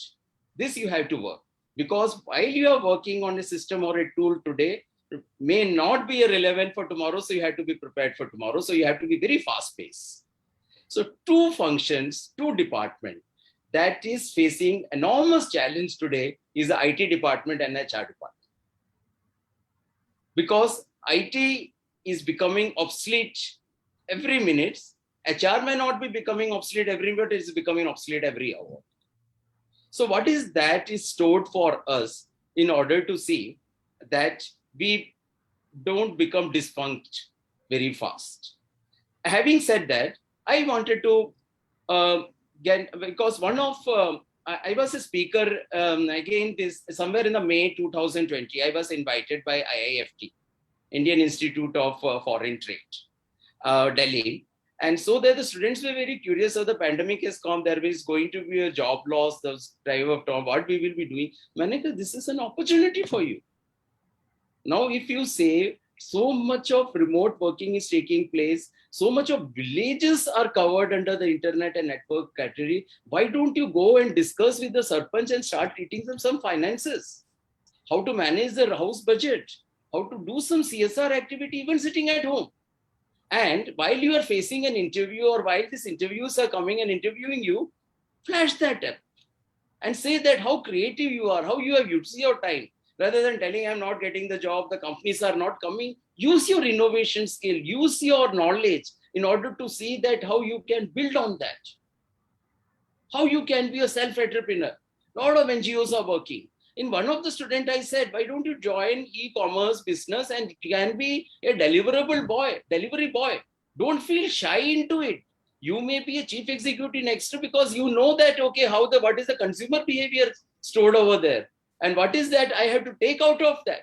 Don't feel shy right now, because this is a time for you to learn and get yourself trained. Don't be very complacent telling that I am coming from a B school institute or I am coming from so-and-so institute, so this is not my job. No, get your hands dirty. Get onto it. Make yours worthwhile. If you are finding that there is a job available in e-commerce, Amazon, Flipkart, anywhere, go and get and take it. No, how it makes a difference. You are going to learn something new. So this is certain things which I wanted. If the time permits, then I will discuss a little more on the behavior. Thanks. Thank you, Suresh. That was very, very profound. Moving on, I would take this topic which Sahil started off with, the 2 points. One is when we are interviewing, the whole concept, the physical space is no longer there. So how does it impact the overall assessment or the hiring or the efficacy using digital methodology? I would like to club this topic with the other topic that also Sahil highlighted, which is very important, is what has happened to the talent forecasting. So manpower planning or talent forecasting has always been a very key critical task, which every HR and finance function does at the beginning of the financial year. And every quarter there is a process of checking, rechecking, etc. Because of COVID, a lot of business plans went haywire, and there's a lot of talk of now it all being crystal ball. We're looking at the sky and predicting if it's going to rain tomorrow or not. So I would like to be the devil's advocate here and say that I would request all the speakers to speak upsides and downsides for the topics. For example, digital hiring. There are certain good things and there are certain things which are not so desirable. And similarly, the current state of talent forecasting or manpower planning, what is the upside of it? What is the downside of it? Both with respect to the changing dynamics with respect to COVID and talent acquisition. So let's hear it from Sahil first. You started the topic first, Sahil. So it is logical that you lead it as well. All right, Maushami, thank you so much for the opportunity. I think so somewhere in life, and sorry to beg to differ, I think we make life about this or that, the pros of this versus the cons of that. I think that's not the best way to look at it. I think what we need to pick up from this entire hybrid or remote working or digital interviewing experience is how do we as the HR community leverage tech a lot more. I think that is a very clear takeaway. Now, if you go on campus and you have thousands of students to interview, how do you build in an intervention which is tech enabled, which gives you through the algorithms a great output on measuring competencies, not just based on a set criteria, but also giving you the flexibility on saying this is the subjective element. This gets evaluated on this candidate in a GD basis what the person has attempted in the entire online test or module or assessment, whatever you want to call it. So I think that is one clear approach at the entry level. As you go senior for senior roles, I am still very, very firm believer of the fact that it should not be done virtually. It has to be done in person.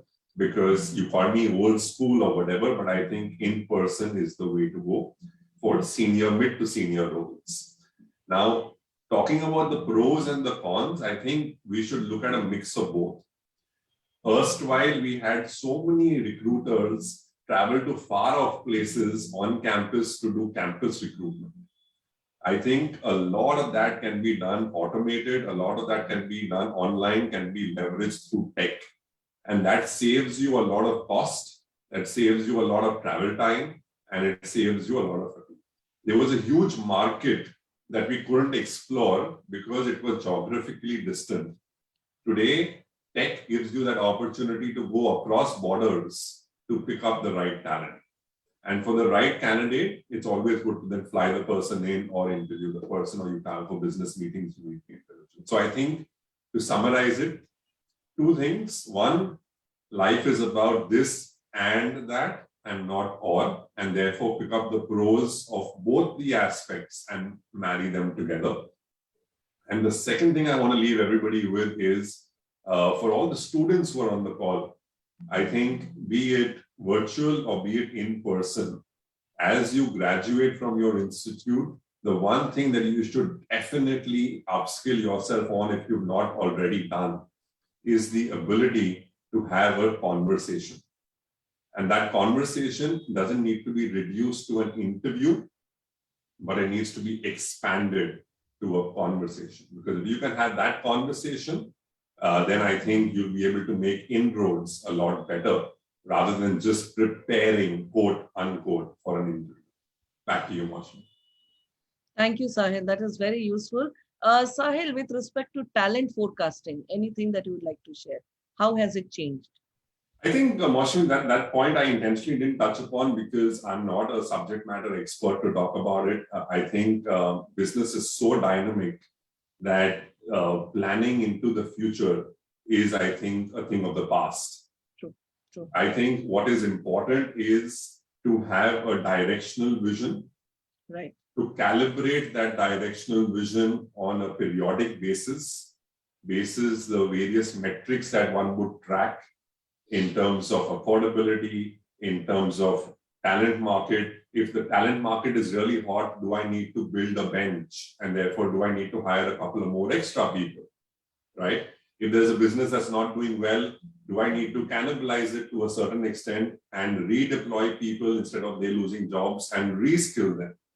Right? So different strokes for different folks. But I think as far as manpower planning is concerned, it's a thing of the past to do an annual budget. I think annual budgets can keep happening, but we need to revisit them a lot more frequently in line with today. Let's see, today, as I told you in the beginning of the conversation, recruiters are so hot. Maybe 6 months later, we don't know. This whole thing might just completely stabilize. Maybe the whole demand generation could be better forecasted. Maybe we might see a situation where another industry might get impacted significantly. We just don't know. Who knew COVID is going to happen? No one knew.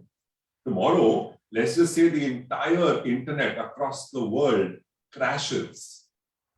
Is any one of us on this call prepared to deal with it? Do we know what will be the implications of that? It is very easy, right? COVID happened, physical distancing, everyone went online. Let me pose a question here. Tomorrow, the internet stops across the world. What will you and I do? Will we go back to manufacturing, brick and mortar? Leaving you with food for thought. Sahil, that is a very, very profound thought as well as a scary thought. I think overnight, again, we will have to put on our thinking caps and come up with some solution. But yeah, I think human civilization and millions of years of evolution. So I think we'll find a way.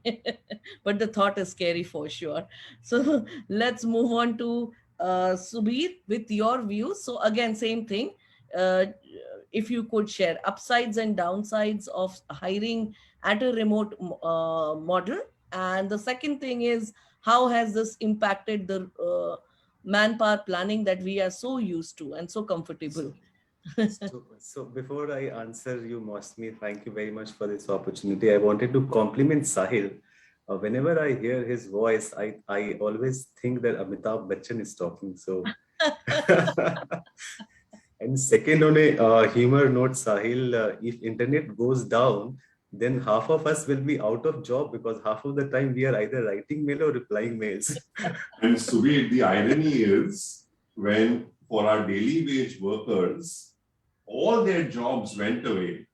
We sat pretty in our AC cabins because we could send emails. Absolutely. Now, when Karma has to go back and all the knowledge workers can't really work without emails, they're going to sit and laugh at us saying, come, abhi pathar todo hamare saath. True. And I'll add, how many of us would even remember our bank account details?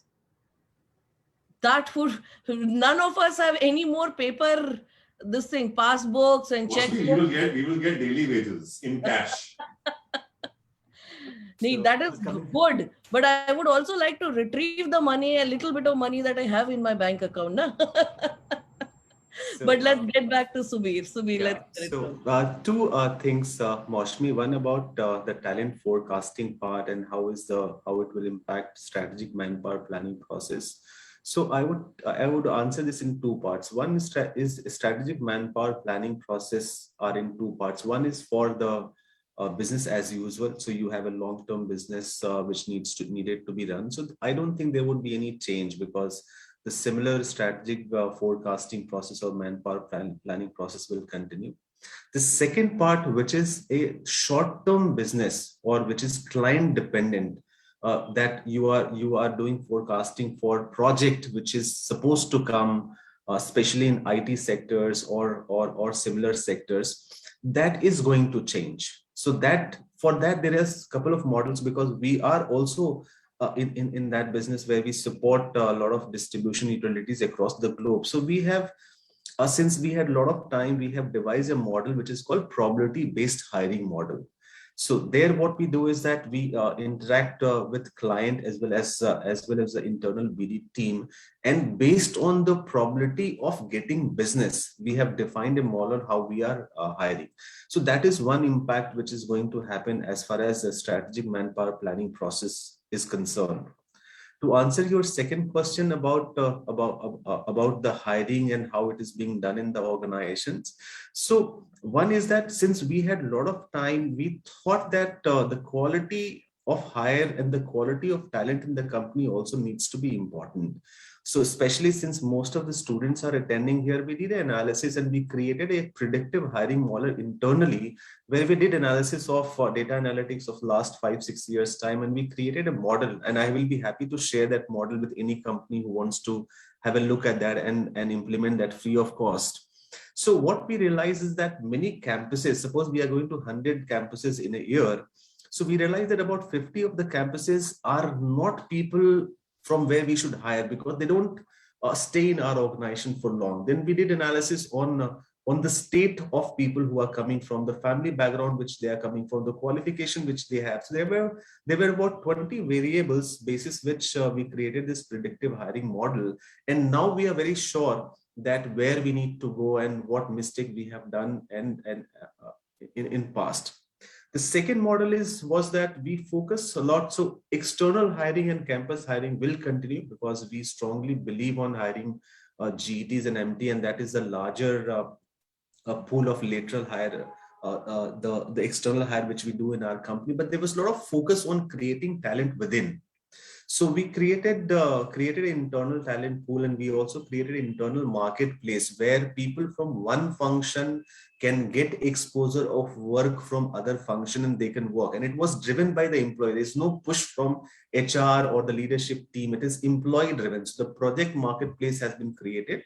People can go there and if they want to do certain project to build their competency depending on what their career aspirations are, they can do that. The second thing which we did is that creating a strong pipeline for future leaders. So we created a program which is called Talent 100. So different intervention was there, and it was a very specific intervention that after 9 months, the 50% of the people who are part of Talent 100 has to take over the next responsibility, and there was suitable financial and non-financial reward and recognition which was there. So, talent forecasting would depend on what is the fixed business the company has and what is the client dependent manpower hiring which are there. So client dependent manpower hiring plan would go through a change, and which has to be adopted in different models by different organizations. We adopted probability based hiring, and similarly for resourcing part and the hiring part, we need to look for internally. For example, we gave a lot of focus on creating people. So we created few policies, and now we hire so we have a policy for employment of spouse and wards. We have a policy for employment of contractual workforce. So every year we run a process in which we give contractual people a opportunity to come on the company role, and there are obviously criteria and processes which are there. So these ecosystem which is already available and these manpower which is already available also need to be looked upon to hire on the company payroll. So we have to look at the whole ecosystem when we are looking to hiring mostly. Thank you. Thanks for sharing that, Subir. I'll add in our own experiences, the tech side of experiences. Frankly, in the tech world, IT product world, it was hiring through digital medium was like business as usual. If at all, it made things more flexible and easier. Anyway, the hiring model, when we are hiring a developer or when we are hiring a data scientist, the focus, 90% of the focus of the assessment is on the technical skills, 20%, 10%, 30% is on the cultural fit. So in any case, in the earlier world, they would come to office, and in the office, we would make them sit and do coding.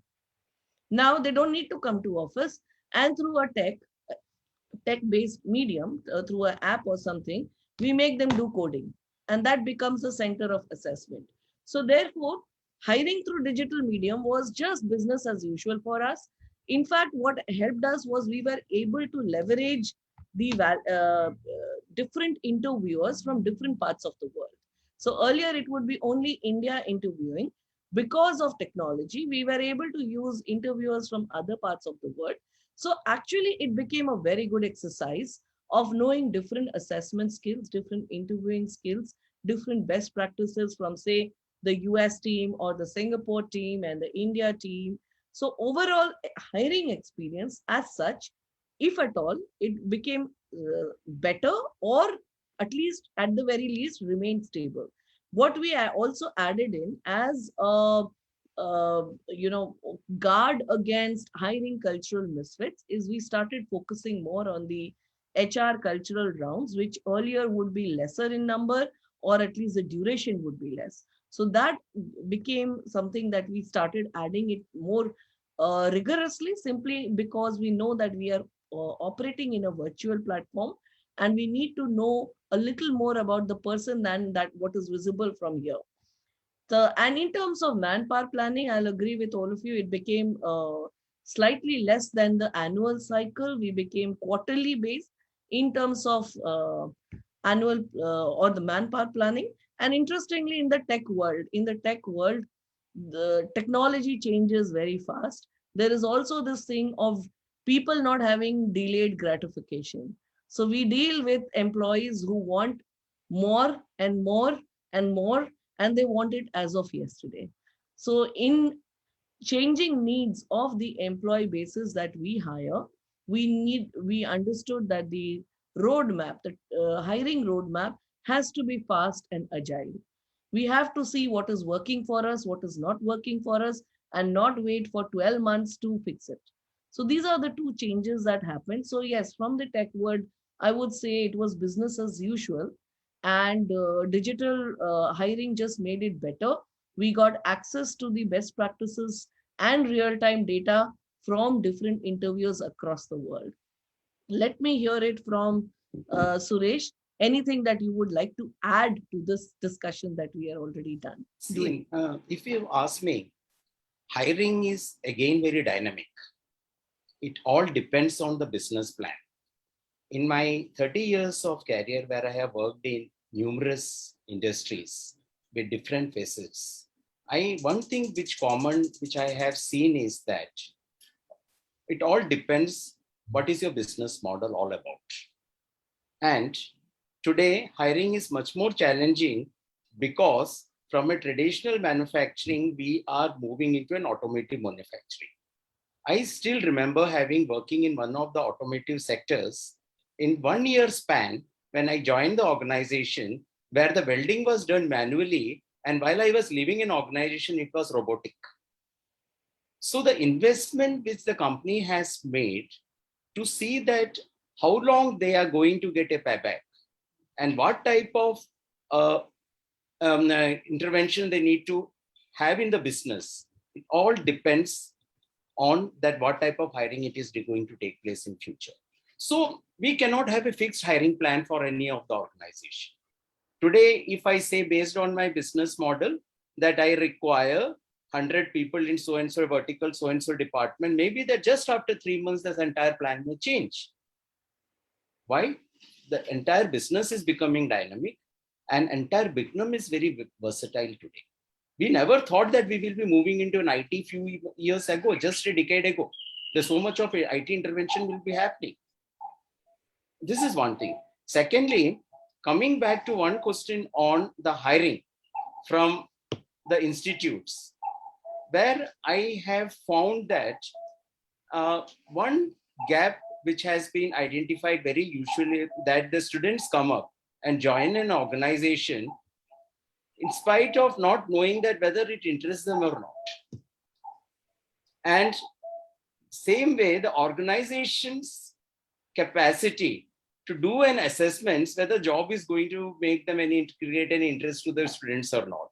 Now, in case if we find that there is going to be some amount of gaps in these things, then definitely nobody is going to be satisfied. And we as a corporate can easily label an institute and tell that here the students are coming and they don't stay with us because we have not done the valid homework with us.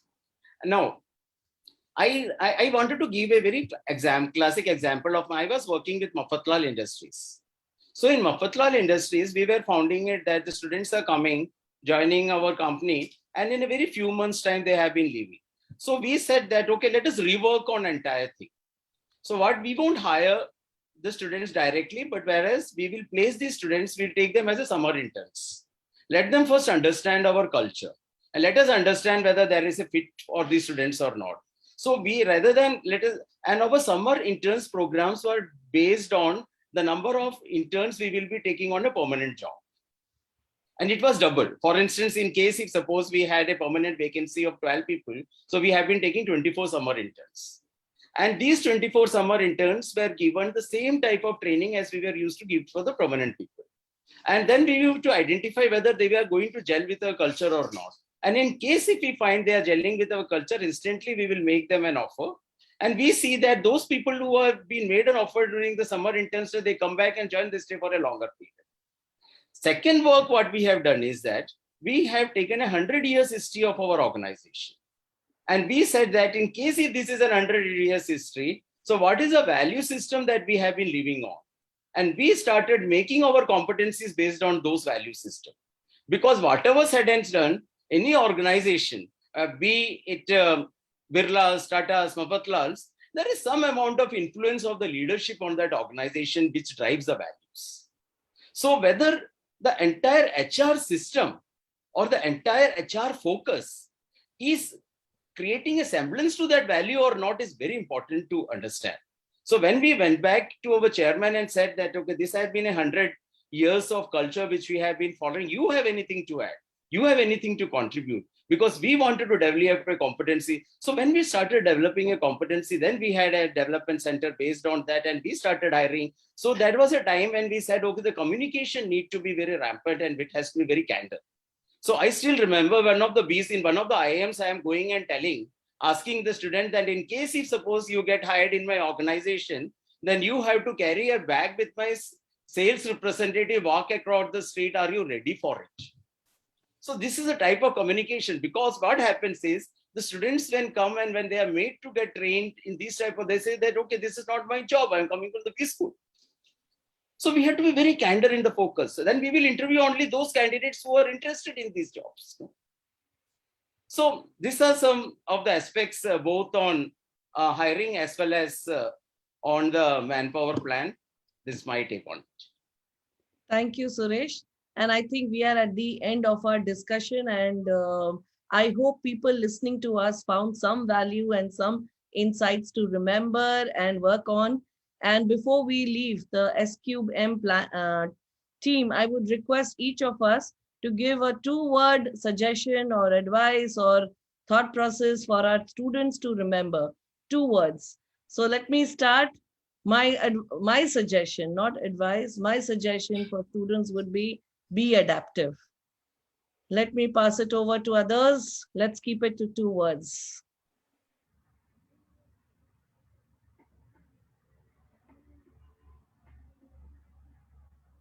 Suresh ji, 2 words.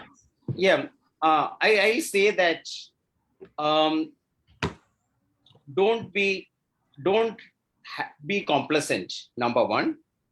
And number 2 is that don't be very money-minded in the beginning.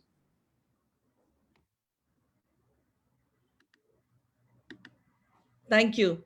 Sahil, 2 words for students. 2 शब्द. वैसे वो polio जैसा होता है ना, 2 बूंद जिंदगी के, तो 2 शब्द है is be agile. I think the world is changing very quickly. Be agile. Thank you, Sahil. Subir ji, 2 words. HR guys को 2 word नहीं बोलना चाहिए. I would say build network to all the students. Build network. Thank you. Thanks, everybody. Thank you, Vartika ma'am. Thank you, Jaipuria team, for enabling us to speak here today. Is there anything that you would want us to answer? Or I do not know what is the next step. Vartika ma'am, over to you.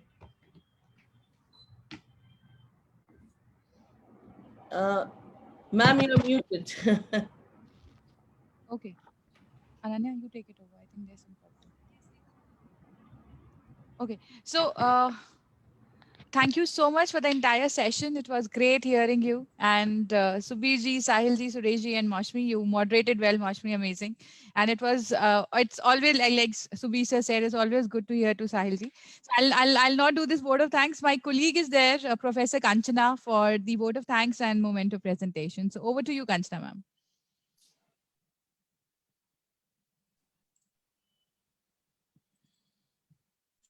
Thank you, Dr. Vartika. And a very good afternoon to all of you. I, on behalf of Institute, will be honored to felicitate our eminent panel members of Parisamvad HR Conclave 2021. It's an honor for me to extend a virtual mementos as a token of gratitude and appreciation. Request our back-end support, Mr. Sagar, to present a virtual memento To Mr. Suresh Kumar, Executive Director, CHRO, Polycab, Mumbai. A big round of applause, virtual applause. Mr. Sahil, Senior Associate Director, HR, KPMG.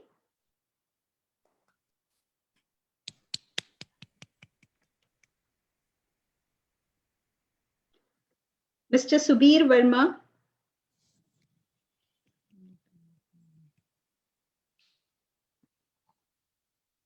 Chief HR Power, Tata Power DDL, Mumbai, and Ms. Maushami Dhar, Head HR Compass, Mumbai.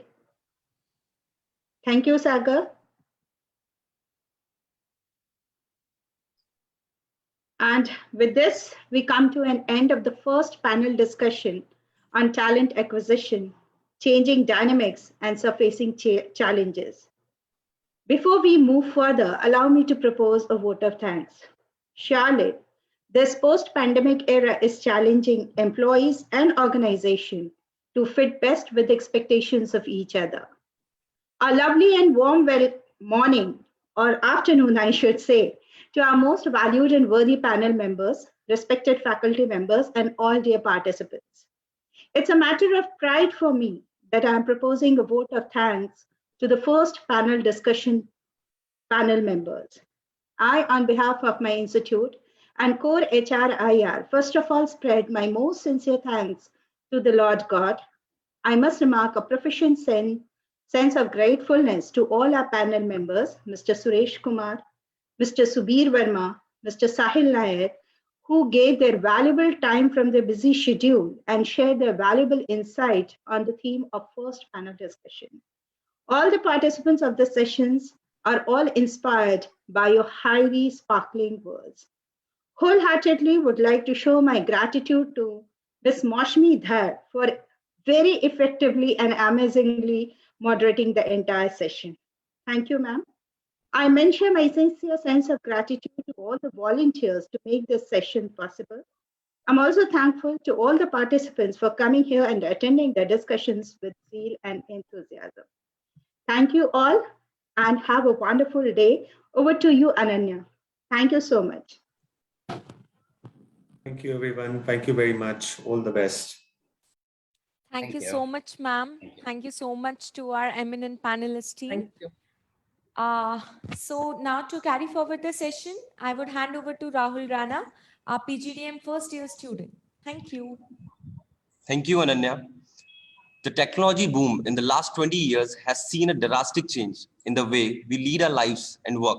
However, the coming years promise a technology-induced disruptions like AI, VR, blockchain, and gig economy are pushing business to take cognizance of technology and its effect on their future. In the technology-driven gig economy, the question is about HR survival and role thereafter. Will HR role be obsolete? No, absolutely no. And its role will change as per time. And hence, we are gathered here today to have a thought-provoking session on the need for HRs to rise up to these changes as per organizational requirement. Good afternoon to one and all present here virtually. I, Rahul Rana, PGDM first year student, am present here to initiate the panel 2 for the discussion on the topic, role of HR in context of technology, disruptions, digitalization, and gig economy. So in the view of the theme which has been set, let me introduce our esteemed panelists before you. The one who has a work experience of over 19 years with Murugappa Group of Companies and Tata Group, who believes choose a job you like to do and you never have to work a day. With this strong belief, she have led assignments that have transformed challenging scenarios into result-oriented opportunities for all stakeholders involved. She is influencer by nature, talent developer by profession, inclusive, humanitarian, and environmentalist by choice. And currently, she is talent development head in Europe, UK, Ireland, and she is none other than Ms. Swarnisudha Selvaraj. We welcome you, ma'am. Next, we have Ms. Indrani Ghosh, a seasoned HR thought leader with extensive experience across multinationals, Indian startups, and consulting organizations. One who is decisive and result-oriented, superior communication and interpersonal skills, having keen strategic sense and analytic ability, a consistent high performer with demonstrative success in HR business partnering, talent acquisition, organization design and effectiveness, and change management.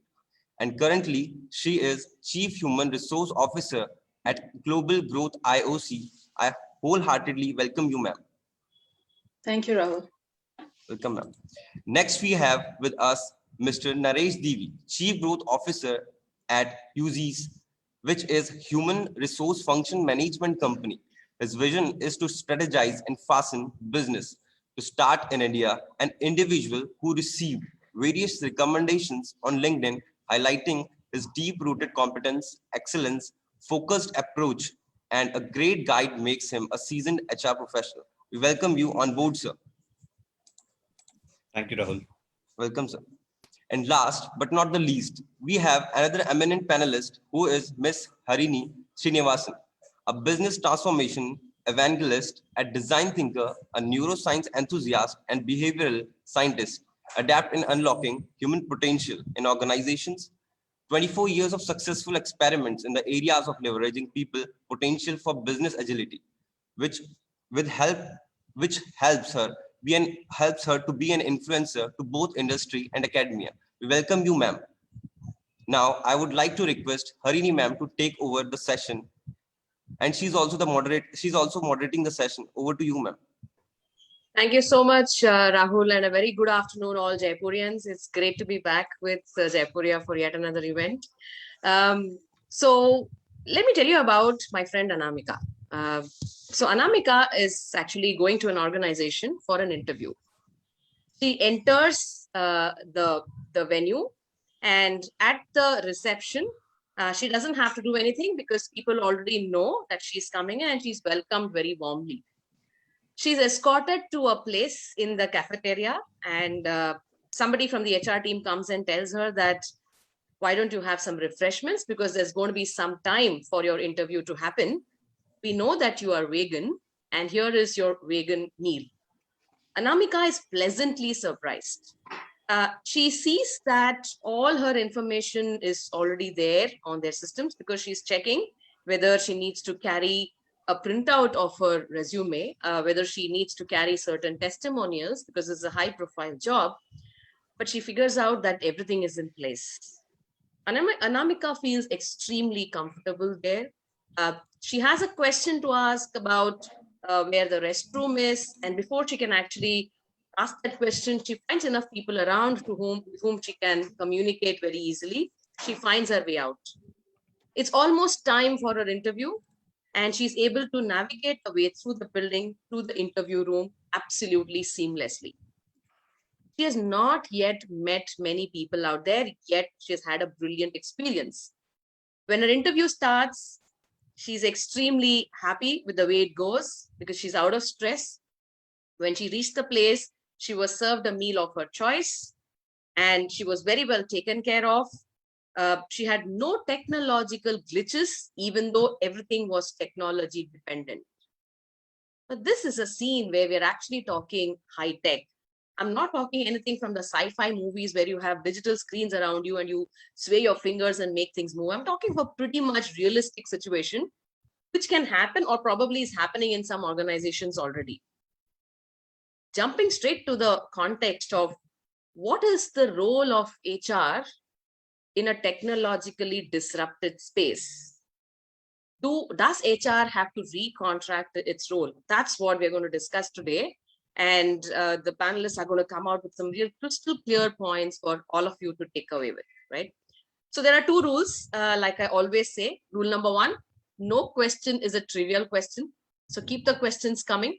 I will keep watching the chat box as well. So if there are interesting questions, I'm more than happy to take them. Rule number two is every question deserves an answer and you shall get it. And fortunately for me, all the panelists absolutely echo this. So we are right there. So I'll take this question first to you, Swarna. We're talking so much about technology coming into HR. We're talking about technology disrupting HR. There are also myths about, is HR going to have a role to play, yes or no, and all of that. But believe me, I am an advocate of technology. I try to leverage technology as much as I can. So I don't see it as a threat. I want to look at the positive side of it. I think it's important for us to leave students thinking positive and in the right direction. So my question to you here is, what does technology bring to the table for HR? And what is it that HR can give to technology so that we have a symbiotic relationship going forward? Varna.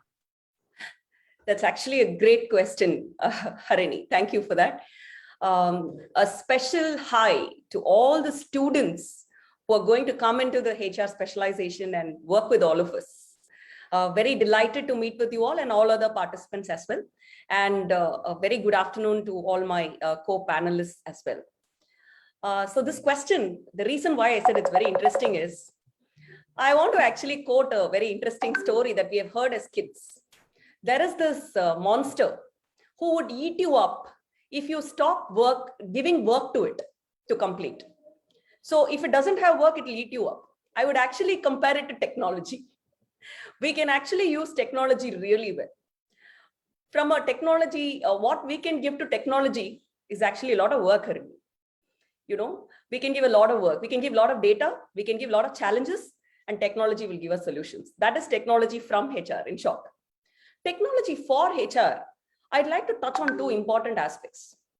How it has changed the positioning of HR from being an administrative function to a strategic function. That's the first thing which has changed. From a competency perspective, we were proficient, but have moved to efficient. So from a positioning perspective, administrative to strategic, and from a competency perspective, proficient to efficient. Efficient, 3 S's, speed, scale, spread. Simply said, that's what it is. If I have to expand on how this is going to expand, right? In current scenario, you know that remote teams are coming up. So think of the collaboration tools, the chatbots that are going to touch you, right? The cloud-based HR, there are going to be integrated HR platforms that you guys are going to use. And you are going to be running those platforms for the employees when you come in. And then from a wellness focus perspective, you're reading about employee welfare. There are several tools. One example that I can think of is Lantern, which is very different. It's a startup, but it gives amazing, interesting views. From a branding perspective, different things, right? From a LinkedIn to SMART and many other tools. From enhancing recruiting experiences, you heard a lot from the previous panel. From learning and development perspective, from where I come in, no end to it. That's all I would say. Some of the new tools that are coming up, Path Savvy, Talent Guard, if you want to try it. And then analytics, oh my God, you know, there's more to come. Augmented analytics is the next thing coming up and already touched actually. A new approach to data itself. Some of the new tools, Beacon is something that I've heard of, which is very new. And then when it comes to data security, which is going to be something very, very important, there are tools and blockchain is going to be the next big thing. So there's a lot more from and for HR into technology. Back to you, Harini. Wonderful. So when we hear things like technology is going to become a threat to HR, I think it's time we remember Swarna's words here, that something can become a threat only when you succumb to it. If we are going to feed into it more intelligence, and it's going to give back to us that intelligence in the form of relevant, useful information at a click of a button, I think it will only build into our efficiencies as HR professionals. So a lot of processes already, like Swarna said, analytics, all the amazing dashboards, the innovations in all of those. I think those are all examples of where technology is enabling our processes and we are feeding into it so that it enables us better. Now, staying with this thought, I want to go up to you, Indrani, and I have this question. We've all been talking about moving from high touch to high tech. And when we're moving from high touch to high tech, we feel that we will lose the humane approach. I heard somebody talking about humane resources yesterday and humane relationships. And people are giving all kinds of new names to the HR function. No matter what the name is, I think it's the spirit that matters. So moving from high touch to high tech, is that a myth? Is that a reality? Is that something that we need to worry about? What are your thoughts around it? Thanks, Harini. Nice question. Good afternoon to everyone. And I'm excited to be amongst all of the students of Jaipuria. So, best wishes and congratulations to all the students. And I look forward to all of them, many of them who would be eventually joining the HR fraternity. So going back to the question, Harini, you used a word symbiotic when you posed the first question.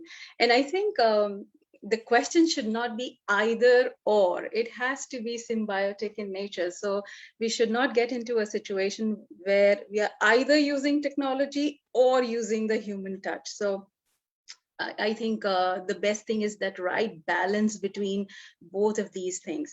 So Swarna also mentioned how technology is being used in HR. So, recruitment and onboarding, and the nice example that you gave about, a person joining and the first day orientation, everything is, so that's technology driven. But where do we stop? So the human touch has to be there. It is not that, once we use technology, the human touch is going to stop altogether. In fact, I look at it differently, that technology should be used in a way that it frees up space which can be taken up for intelligent work, which can only be done by humans, which is, bring in empathy and, do work which is more important for humans, and maybe the routine and the mundane can be transferred on to technology oriented platforms. So for all of the students now, the way, the last 2 years we have been functioning, so all our meetings, etc., are happening on, no sophisticated platforms, and chatbots and machine learning, and all of that is happening. The training and development. So maybe the beauty is that, yes, earlier the trainings were happening maybe in classroom oriented sessions, but now using technology, a lot of scope has enabled that we can touch a lot of other people around the globe, irrespective of the time zones. And the learner can also self-learn. So it's not that technology is going to lose its charm, or the personal space is going to lose its charm. The idea is to just strike that right balance and know that it is important to have both of it. And in the last session, I remember Sahil giving an example. So what happens if internet stops for a day, or, like pandemic, if it happens? So maybe, these are food for thought too, so that we remain relevant and we are just not dependent on one element and we lose focus on the other element altogether. So yes, we will still remain human resource or humanely resourceful, but with all of that, we have to remember that at the end of the day, we are dealing with humans, and empathy is a prime factor which will keep driving humans. Everyone will be different. We can't have a physics principle narrating how to drive humans or to motivate humans. So bring in technology, but strike that right balance so that we're able to motivate or keep our people engaged using technology.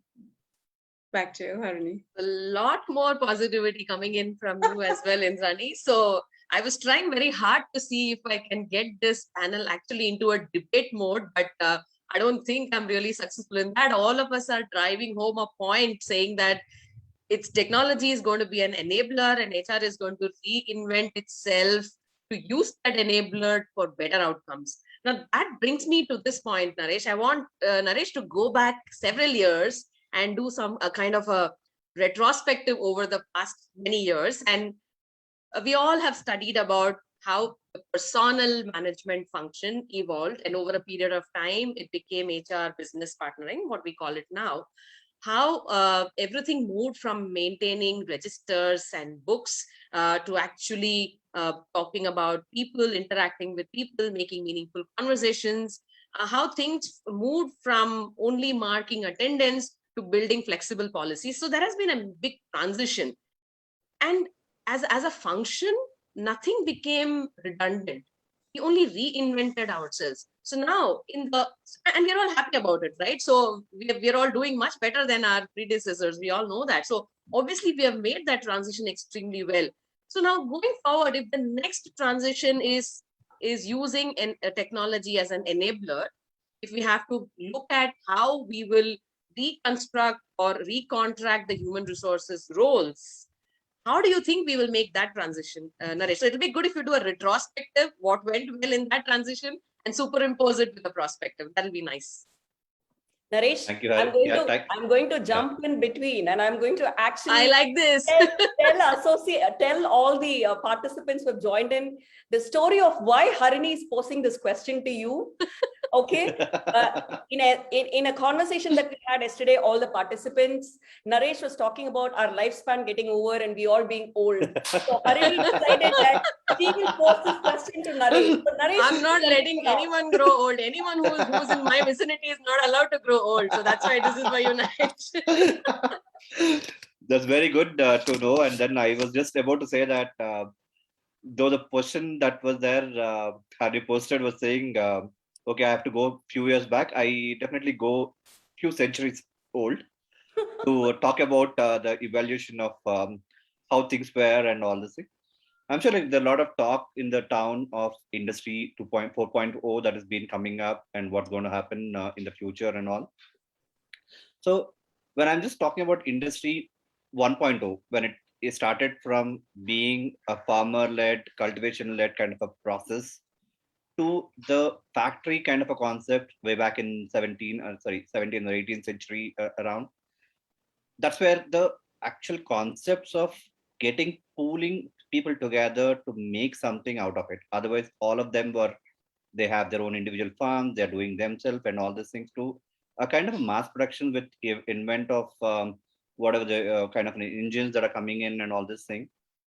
The way the things are happening at that time, without any of these conceptual, even the books were not written at that time to say that how and what kind of a people dynamics will come in when so many hundreds and thousands of workers together coming and working together. What kind of a processes to be running? How do they compensate? The philosophies were around more about, okay, how am I going to take maximum work out of people and pay what need to be done and nothing else. From that kind of a concept to late 19th and early part of 20th century, when we are coming in with the kind of an processes which have been evolved in terms of businesses evolved, processes evolved, and the activities around the HR function itself has started looking at a dimension of people element. Because I think the people element was never been a kind of a thing at all for most of the scenarios. Just a second, there's some background noise. 1 second. No? That was an interesting background noise. We could have lived with it. That Correct. sounded, correct. That sounded like the next generations wanting to speak up. Yeah, that's an advantage of being at home and then listening to those kind of a conversation when you have an important thing. And that's exactly the point that I want to talk about a little later, but I will continue my conversation here. So with the advent of 20th century being there, the kind of philosophies which have been there, whatever the trade union concepts, the kind of an activities which are more to do with the amount of people burning out their voices saying that, or raising their voices saying that, hey, we are humans and we wanted to make ourselves a better equipped with a kind of a processes which are a win-win.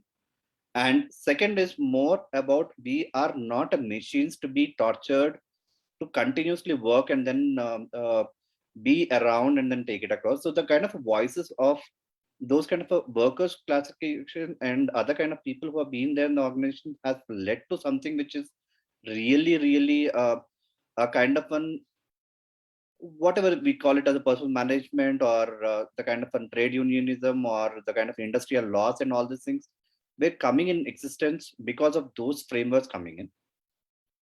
And when you look at all of these laws and all of these practices were meant to be saying that it's a physical environment where people are coming and working together.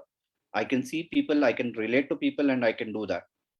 And the volumes of transactions were like as if you can imagine, I'm sure like none of us here are that old as that Hardev was mentioning that I am from that age, so definitely not. But from that area and then activities, when the evaluation is happening, when industry 2.0, which is where of when the electricity came into picture for industries, and then the scale at which the manufacturing happened was like much faster and better rate, and where the mega cities have been started because of the industrialization and all this thing.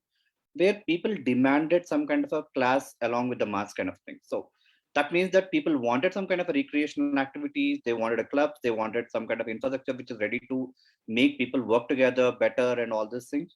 And I'm sure like you can just see the kind of factories of Tatas when they started in Jamshedpur and all these things. So the kind of an interesting story behind it of when the land is so much, when the entire thing is there, I want to create acres of land for only for recreation so that people come happy and then work around in a proper manner. So it is like something which is very, very essential part of the whole thing. And then with the event of, I'll say still industry 3.0 is more to do with when everything that manually is led by paper and pen kind of a thing has started more digitalization. I'll say digitalization to make the record management, the kind of an activity which is more to do with that, whatever it is, the timekeeping, then storing the files of people, storing those calculations which have been done on calculators, then all of this has been part of the industry 3.4 till the core of everything remain people. But now when it comes to industry 4.0, which will be like sooner or later, I don't see a horizon more than 2 to 3 years maximum, that when we are in that kind of a concept, imagine the world around you talking to each other, not only humans, machine to machine conversation happening, machine to machine integration is happening at much, much faster rate and better rate. You can imagine what will be the people role in all of these when a switch and fan can communicate to each other saying that, okay, this temperature has been there and then you have to reduce, or a regulator will be like automatic that it can regulate what is the speed that is required without human giving an instruction to that. Imagine the world that we are going to be there. And I'm sure like all of the students who have been there and the fellow friends who have been there in here, imagine the world of what could be the kind of HR role in those kind of conversations when everything is interacting by itself. So the advantage and the disadvantages, the advantages that is there is definitely from us. It is no more a transactional kind of a thing where you don't need to dial up a candidate saying that, hey, I have a job, you want to come for an interview, these are skills that we are looking at XYZ and all this. I don't think that's a kind of a job will not be there for next 2 3 years maximum. I think it will be there for 2 years, and beyond that I don't see any a recruiter dialing up people and finding out whether they have been there, whether interested and all this thing. I don't think that happens. But what will happen is whether your system is programmed and then you are able to instruct the machine to do all of these with a structured thing and the ability of your mindset to give that instruction in a much more clear and structured manner to your machines to say that they are performing, and your intelligent ability is to more of how am I doing 1,000 odd instructions which have been more programmed given across to a machine and running it for them than in doing anything beyond that. I'm sure like the intervention will require 1,001 question that may come in which is not being done by a kind of a machine. That's where your intellectual comes in saying that, okay, this is something which is not been there, let me handle that from my side. That will be the kind of a path that going to happen for where we are looking at from a HR moving around. That's what I say, Harini.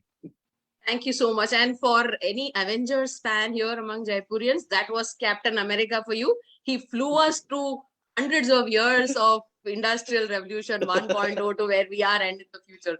Thank you so much, Naresh.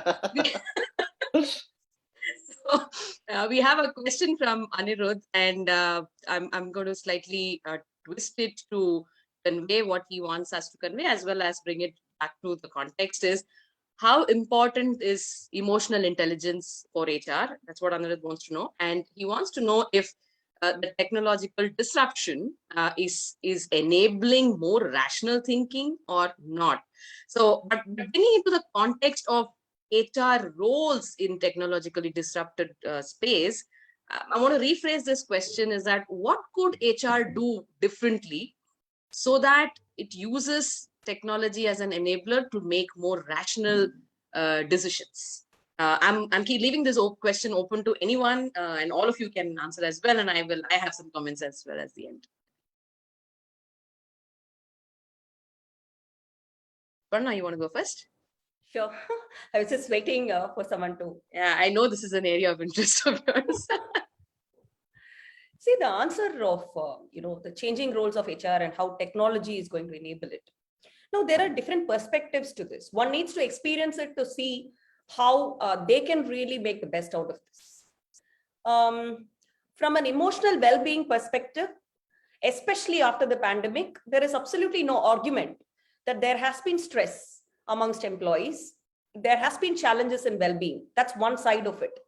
Now, in terms of HR's role, okay, one confident thing that I can give to the students right now, there were two functions which were the busiest during the pandemic. Okay, one is IT, because we had to enable digital transformation across organizations. There are several studies, and digital transformation has been 3 times faster than predicted. That's one part. Okay, and then the second function is HR. Okay, technology world. Okay, like many people argue that when technology comes, HR becomes redundant. It is proved wrong, right? The second busiest function was human resources straight away. And what were we doing? We were actually taking care of well-being part of it, mainly employee well-being, looking at how that can be done. When technology was enabled, we made sure that how the security practices can be communicated well to employees, how we can build confidence among employees that yes, this is also going to work, there's no problem. So in simple words, I'm not going to talk about big jargons or anything. In simple words, I think in practical reality, every day is an employee confident, comfortable, feeling secured to work. That part is managed by HR, and it's a very, very, very critical. Imagine a moment when this is missed. We know about the resignations that are happening and all that. I wouldn't attribute it to anything. I would just say that if 5 people leave from a company, another 5 people have to join from another company. It's a simple cycle that's going on. Okay, it could have happened anyways. So it doesn't matter. That is making recruitment teams busier, actually. That is also a good way for HR to look at. But the point is, definitely HR role is getting enhanced with all this, mainly because employees' benefit and employees' welfare will be the key aspect. The second angle is the legal, right? Whatever is required in the legal space, there also HR would play a major role. I'll stop here because I'm sure my co-panelists will have other views as well. So Swarna, I would just like to add on this. So I would move away from this, and I was looking at the question in the chat, and it was about the emotional aspect in HR. So I just wanted to add in here that we as HR professionals are also now using the psychology principles, the organization development, organizational behavior. What are these? So these are just to understand how humans work best. So the idea is not to, again, balance technology with humans, and the emotional aspect of a human will always be there, irrespective of the technology. So how I make decisions might be different from how others are making decisions, and that is totally okay. So we are not here to create a generation of humans who would think similar. Human beings are going to be different, and that's the spirit of it, and that's the beauty of it. The idea is to use technology in a way that we can become more efficient. At the same time, use our emotional intelligence. So not let emotions take over us, but then use it in a way that is that it builds the way we work, and it enhances our potential. So I think I'll put it like that. Very well said. Naresh, do you want to add anything? I just wanted to add one, I think, to make it a cinematic experience. If I wanted to do it, probably everyone would have seen Robo, the movie 2.0, and we have seen the entire thing of how the machine can do and what machine cannot do. And fortunately or unfortunately, I think at least next 50 years, I don't think machine can do what humans can do at this point of time. Is getting that emotion, and that will drive everyone together. And I don't think any of the technology which has been driven and been perfection on getting those kind of emotions coming in. I think that is something which is an indispensable characteristic that what humans are. And as long as there's no chip embedded into our brains in the future, I don't think still we'll have the kind of an emotional aspect will remain as it is. I don't think technology will not take away those things at all. I agree completely with Naresh, and I can see Tapas has commented that retention is always good. Not that anyway it will happen like resignation and recruitment. Tapas, I'm completely in agreement with you. Okay, retention is responsibility of HR, not just HR. So that is why I didn't touch on that specifically. It's not just HR. There are a lot of other aspects involved in retention, but definitely it is important. And even when we introduce technology, if the user experience is not that great, employees might not like it, right? So there also emotions play a role. So when I said resignation happens, 5 people leave one company, then it has to be picked up from another company, I meant about the cycle that's happening. So nothing to do with retention, Tapas, just clarifying. And let me give an example, a real life example for Anirudh's question, because I thought, sometimes real life examples add more flavor to it. So there was this case of an employee whose performance was suddenly not very good. Feedback, 360-degree feedback from the project, feedback from the overseas counterparts, all of it was bad in that particular year. And there were a lot of discussions, and bad in the sense the consequences were also very bad. In fact, some of the decisions which he had taken were terrible, and it costed the company a big loss. So this guy actually had come under the scanner. So people were consulted, the right people were consulted, bias neutralization conversations happened, all of that happened. Yet the decision was gravitating towards taking a hard stand and terminating this particular employee. That's when our technology and analytics, the information that we had, really came into the foray and became a savior. What came in front of us was a whole lot of information about his personal struggles in that particular year. His mother was facing a terminal illness. He was going through a very difficult divorce situation. He was actually arrested under 498A for no fault of his. His child also was detected with cancer. Okay, so he was going through an extremely bad phase in that particular year. And people who were actually taking those decisions were looking at his performance alone. They looked at his performance slumping over a period of time, and they thought a rational decision was not to keep this guy anymore. But when we figured out that there is so much of information that came in front of us with a click of a button, it helped us to take a very, very different decision. We gave him time off to come out with his personal problems and to deal with it. We gave him all kinds of support that we could give him, and we told him that we are there for him. Right? So definitely, if the right information is there in your databases, if your analytics is throwing up the right kind of information, if your prescriptive analytics is very, very strong, you're very, very high in the business value chain as an analytics expert from HR, definitely it can help you to drive more rational decisions. But of course, like Indrani was pointing out, that balance is extremely important. You cannot completely rely only on the data. You cannot completely rely only on people and what they're saying. You have to look at them together and take rational decisions. But definitely having all this information available with you, authentic information, click of a button, did drive us to take more rational decision in that particular case. I just wanted to give that as an example. While we move on, I'll be extremely happy to see more questions. Jaipurians, we have 242 participants and just one question, not very much like Jaipurians that I know. But in any case, let's move on a little ahead. Everybody's talking about the expanse in the number of gig workers. Gig is the new game, and all of that. My question now, again, I'm leaving this question open to all panelists, is in the context of gig working. HR has its way of working in getting people on board, giving them an induction, putting them through an entire employee life cycle process, capturing their information for performance appraisals, looking forward about keeping them in the organization. HR is absolutely trained to look at retaining people and long-term engagements with people. But in the context of gig working, how do you think HR should look at engagements with employees in a different way? Isn't it difficult sometimes to let people go? So in that context, in the context of gig working, what do you think should be HR's perspective towards dealing with its people? I'm again keeping this question open to all of you. Would love to hear insights from everyone. I think I'll just take up that question, Arni, first, so that I'll have some time later on because I have to Yes, move Captain. exactly at 1 o'clock.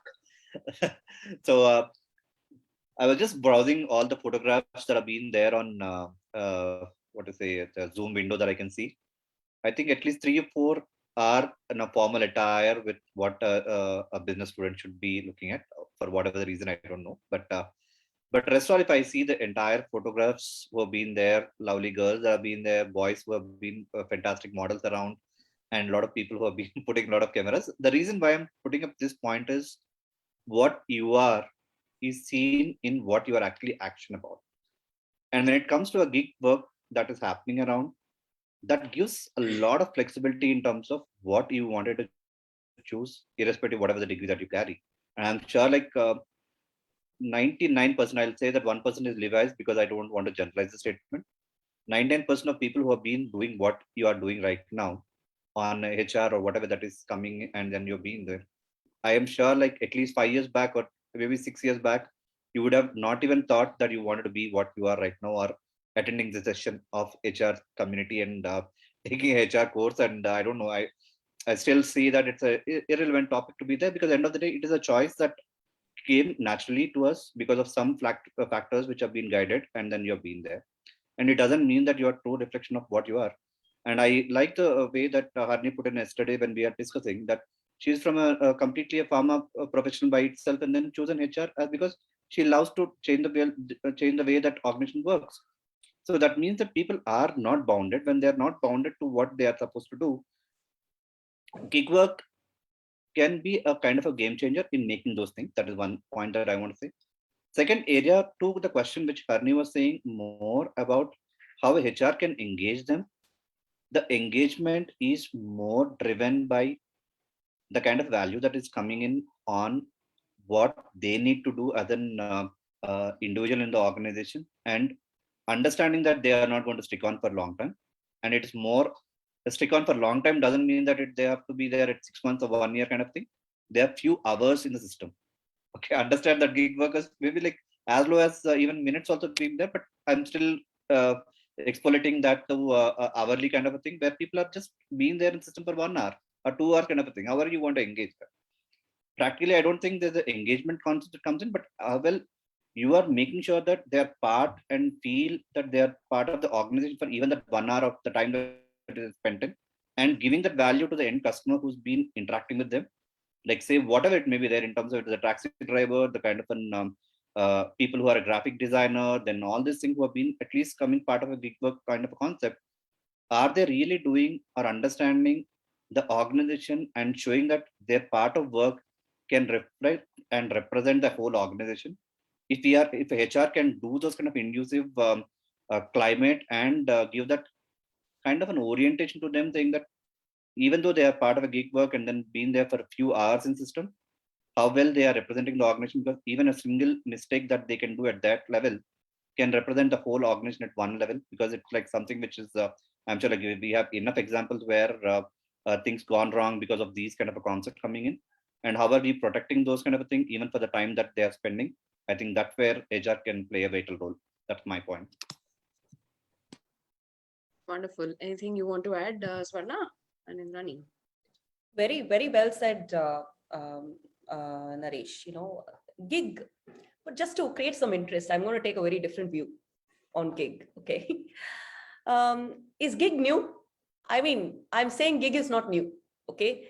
We made gig economy as a popular terminology and made it big. But think of something like this, you know, what is contractual labor? Like we engage people who are contractors. Okay. So that is not something, I mean, gig is now blown up. That's what I would say. It has been existing. Think of the situation. Has entered into the white collared space a little more, and anything that comes into the white collared space gets a lot of attention. That's what it is. Even that, Harini, I am complete agreement. But let me just put this thought in people's mind. Okay, a hairstylist, a plumber, an electrician, right? These are people who are actually highly skilled and very difficult. I'm not saying that engineers, doctors are not highly skilled. I'm saying like because she brought out the blue collar, white collar and all that, right? Now, if you look at urban clap, just like Ola and Uber, we have urban clap and all these people come together, they do home service and all that. In a way, that's also gig. You know, they pick up the service, and if a person is very good, so what is very good about this gig is if I have the skill that can satisfy my customer and I'm confident about doing it, I have the world free for me to go and work whenever I want. It's basically the flexibility which has increased now, okay, that is actually enabling this. That is what I think. And from a HR perspective, we have advantages, disadvantages, both. One, I personally moved from a manufacturing company where I had a static population. Okay, if there are 300, I worked in a sugar factory first, and there were 300 employees. I know these 300 employees in and out, no movements, they are there. When I moved to IT company, TCS, okay, the people I met 1 month, they're not there the next month. It's very dynamic. And I thought in the beginning, oh, what kind of human resources will I do with such things? You know, people moving so often. So should I be in touch with those 100 people I met last month? Should I be with them, or what should I be doing? And then the clarity came up that, okay, these are the set of 100 people who are with you now. So you need to manage human resources for them. Gig is like that. Okay. When people come in and go, we stay with the objective of what has to come out from them and what is the objective of the organization and the people at that point of time with us. So we could have certain policies, procedures for regular employees, certain policies, procedures for gig employees. That's the change we could make and keep it both separate because both are going to coexist. Back to you, Harvi. Thanks, Varna. There are many more questions coming in. So, but before that, I just wanted to quickly go to Indrani. And Indrani, we have heard a lot about gig, but I want you, since we have students here, I want you to talk about what can students do to reinvent themselves. Now, there is a question which is related to that, and that's why I'm bringing this out here is, you know, there is a perception that organizations, whenever they put job advertisements, they look for number of years of experience. So there's a question here among the students where, why is it that we're not looking at freshers and we're always looking at experienced candidates? Now, instead of answering just the why, I would like you to help them also solve this problem or solve this challenge. What is it that they can do to reinvent themselves so that they're able to find a place among the experience, at least find a chance so that, you know, organizations even look at freshers as possible candidates? Indrani, can you take that? Wonderful question. Yeah, we were just talking about the gig economy and the workforce. So I think the way I would want to look at it is, so let's say the students who are in the primary school right now, I think they will land up in jobs eventually which don't even exist now. The way the economy is expanding, the way things are changing, and students, you know, who are just on the verge of getting into corporates have to understand that if now the the boundaries of countries have also started diminishing when we talk about the gig economy. So, you know, it's just like Naresh mentioned, just the number of hours that you're spending makes you, you know, competent enough to earn a livelihood. So the definitions of employment, the definitions of an employee are also changing, and we as an HR have to make newer aspects, rules and regulations on all of it. Now, coming back to how do I keep myself relevant in such an economy or such an environment which is often changing? So students, the first things first, do not just rest on your laurels. So I might be a top, you know, scorer in my class, but the moment you enter an organization, the dynamics change. So you have to prove yourself. How good are you an employee? And one of the most important things is adaptability and flexibility. So do not think that, you know, this is my KRA and I'm just supposed to do that and I will not learn new things. No, if that is the thought that you have, you know, that will be counterproductive. Organizations hire for attitude, you know, so we will train you, we will give you all the knowledge and the skills required to do the job, but we want to hire a person for the attitude. So I think that is extremely important. So as hiring managers, you know, we also want to know how invested are you in your own personal development, because that shows your initiative and curiosity. So yes, you've done your MBA, yes, you've done your graduation, but thereafter what? So if in a constant changing environment, if you are not studying further, and with studying, I really don't mean that you just have to pick up a course and enroll yourself, but knowledge seeking. So learn, understand, meet with people, gain new skills. That is something that will keep you relevant in these changing times. And network building. So yes, and use social media. We are talking about technology, but it's just not enough to just have a LinkedIn account, but or any other social media account. How relevant are you making it? So again, utilize that and portray the skills that you have. That is going to make a student relevant in the coming times. So that's what I would want to add in here.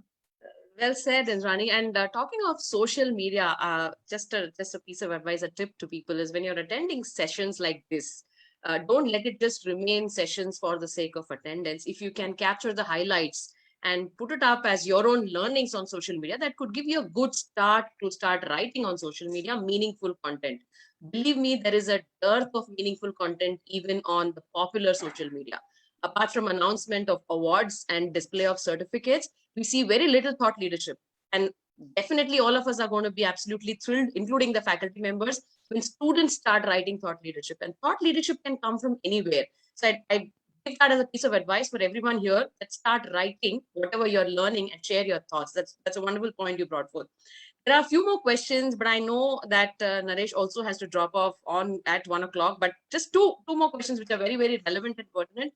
One question is, what has been happening throughout the pandemic for better engagement of employees when they are working from home? Swarna, you have any thoughts there to share? What has been happening? Sure. I will probably share example from my own organization.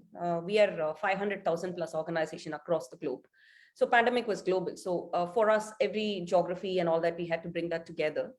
Our vision was very clear. We went with 25 by 25 as our vision, which means 25% of employees at any given point of time would work from offices and the rest would be working from home. We laid the direction right from the beginning. Our leadership team clearly laid out the vision that we'd be working towards that.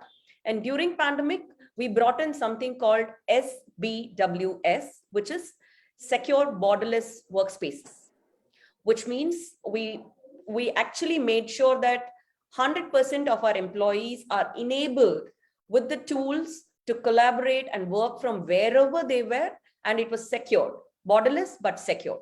So first thing is making sure providing tools to enable employees to continue work, okay?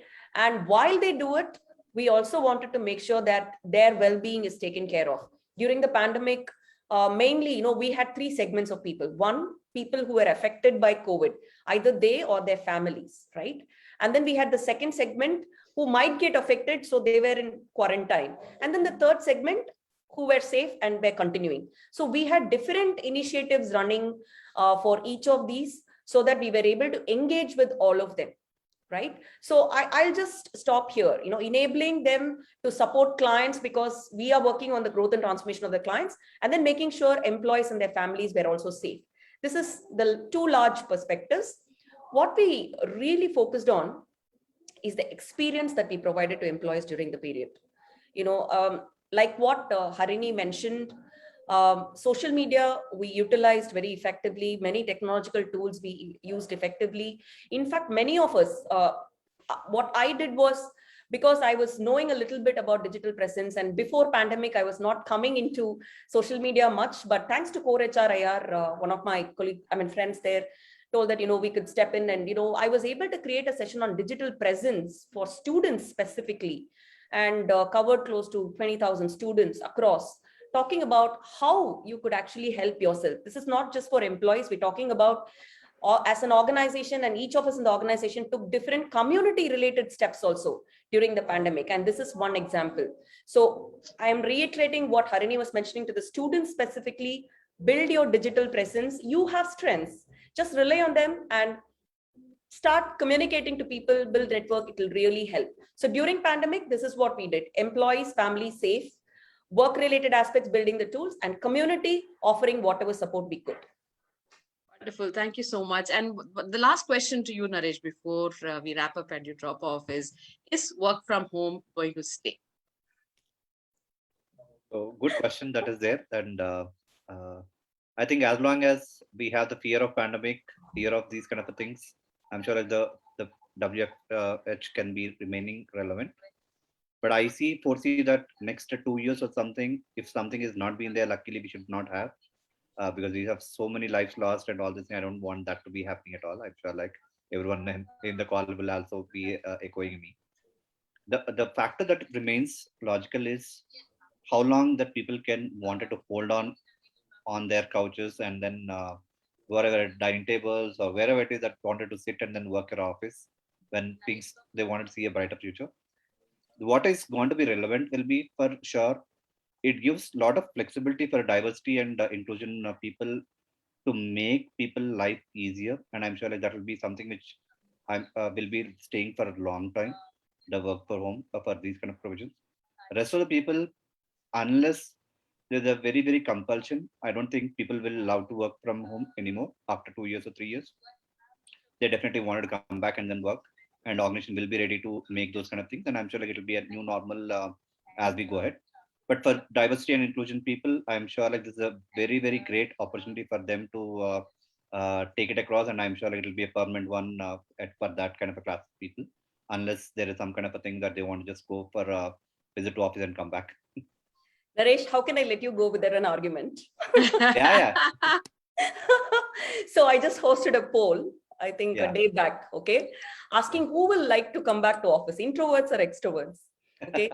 80% extroverts and 20% introverts. That's the so introverts also would like to come back to office, because I know a lot of introverts who sit right in the middle of the group, but still process things internally. So it's a good myth about introversion that you just broke. So I'm just being very, very conscious of time, because it's time for a break as well. So I just want to quickly wrap up with some of the key highlights of what I think HR's role is going to look like in the future when technological disruption happens and when hybrid working, which is here to stay, so on and so forth. I think HR's way of working, way of governance has to move from command and control to trust and transparency. That's all that we have to do. If our policies are not policing, but if our policies are guidelines for people to work around, I think we've cracked it. There is nothing that we have to do big to reinvent the way we work. Just move away from command and control. We are not a policing department. Move away from command and control and gravitate towards trust and transparency.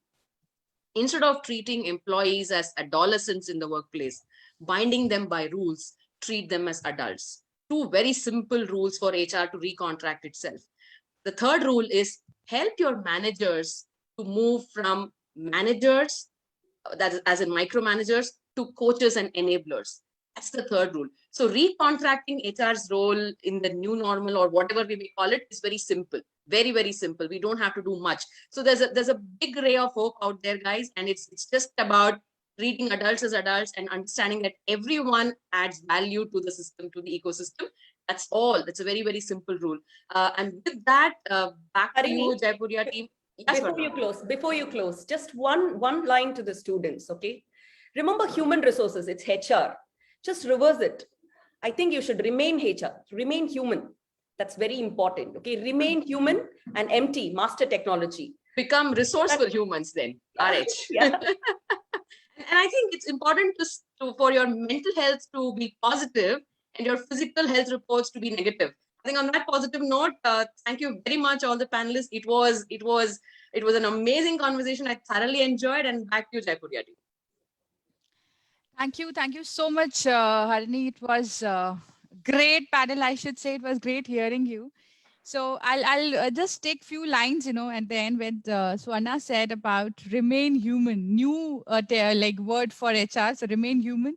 HR way of working from commanding or controlling to trust people. That's very important. Not, every time saying that, are you working or not? You're logged in or not? Then 9 to 5 working should not be there. This is one thing what I think. Okay, amazing. And I would like to thank Swarna. I would like to thank Naresh Devi ji. I would like to thank Indrani ji and Harini for a wonderful session.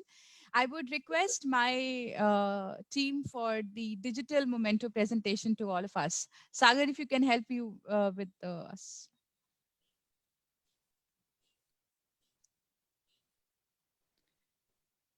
Ms. Swarna Sudha Selvaj, Talent Development Head, Europe, UK and Ireland at Tata Consultancy Services. And we all can virtually give a round of applause to her. Mr. Naresh, CGO, who says Bangalore.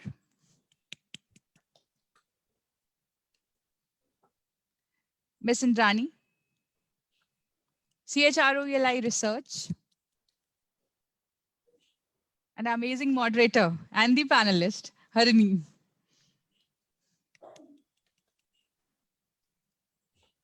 Thank you so much.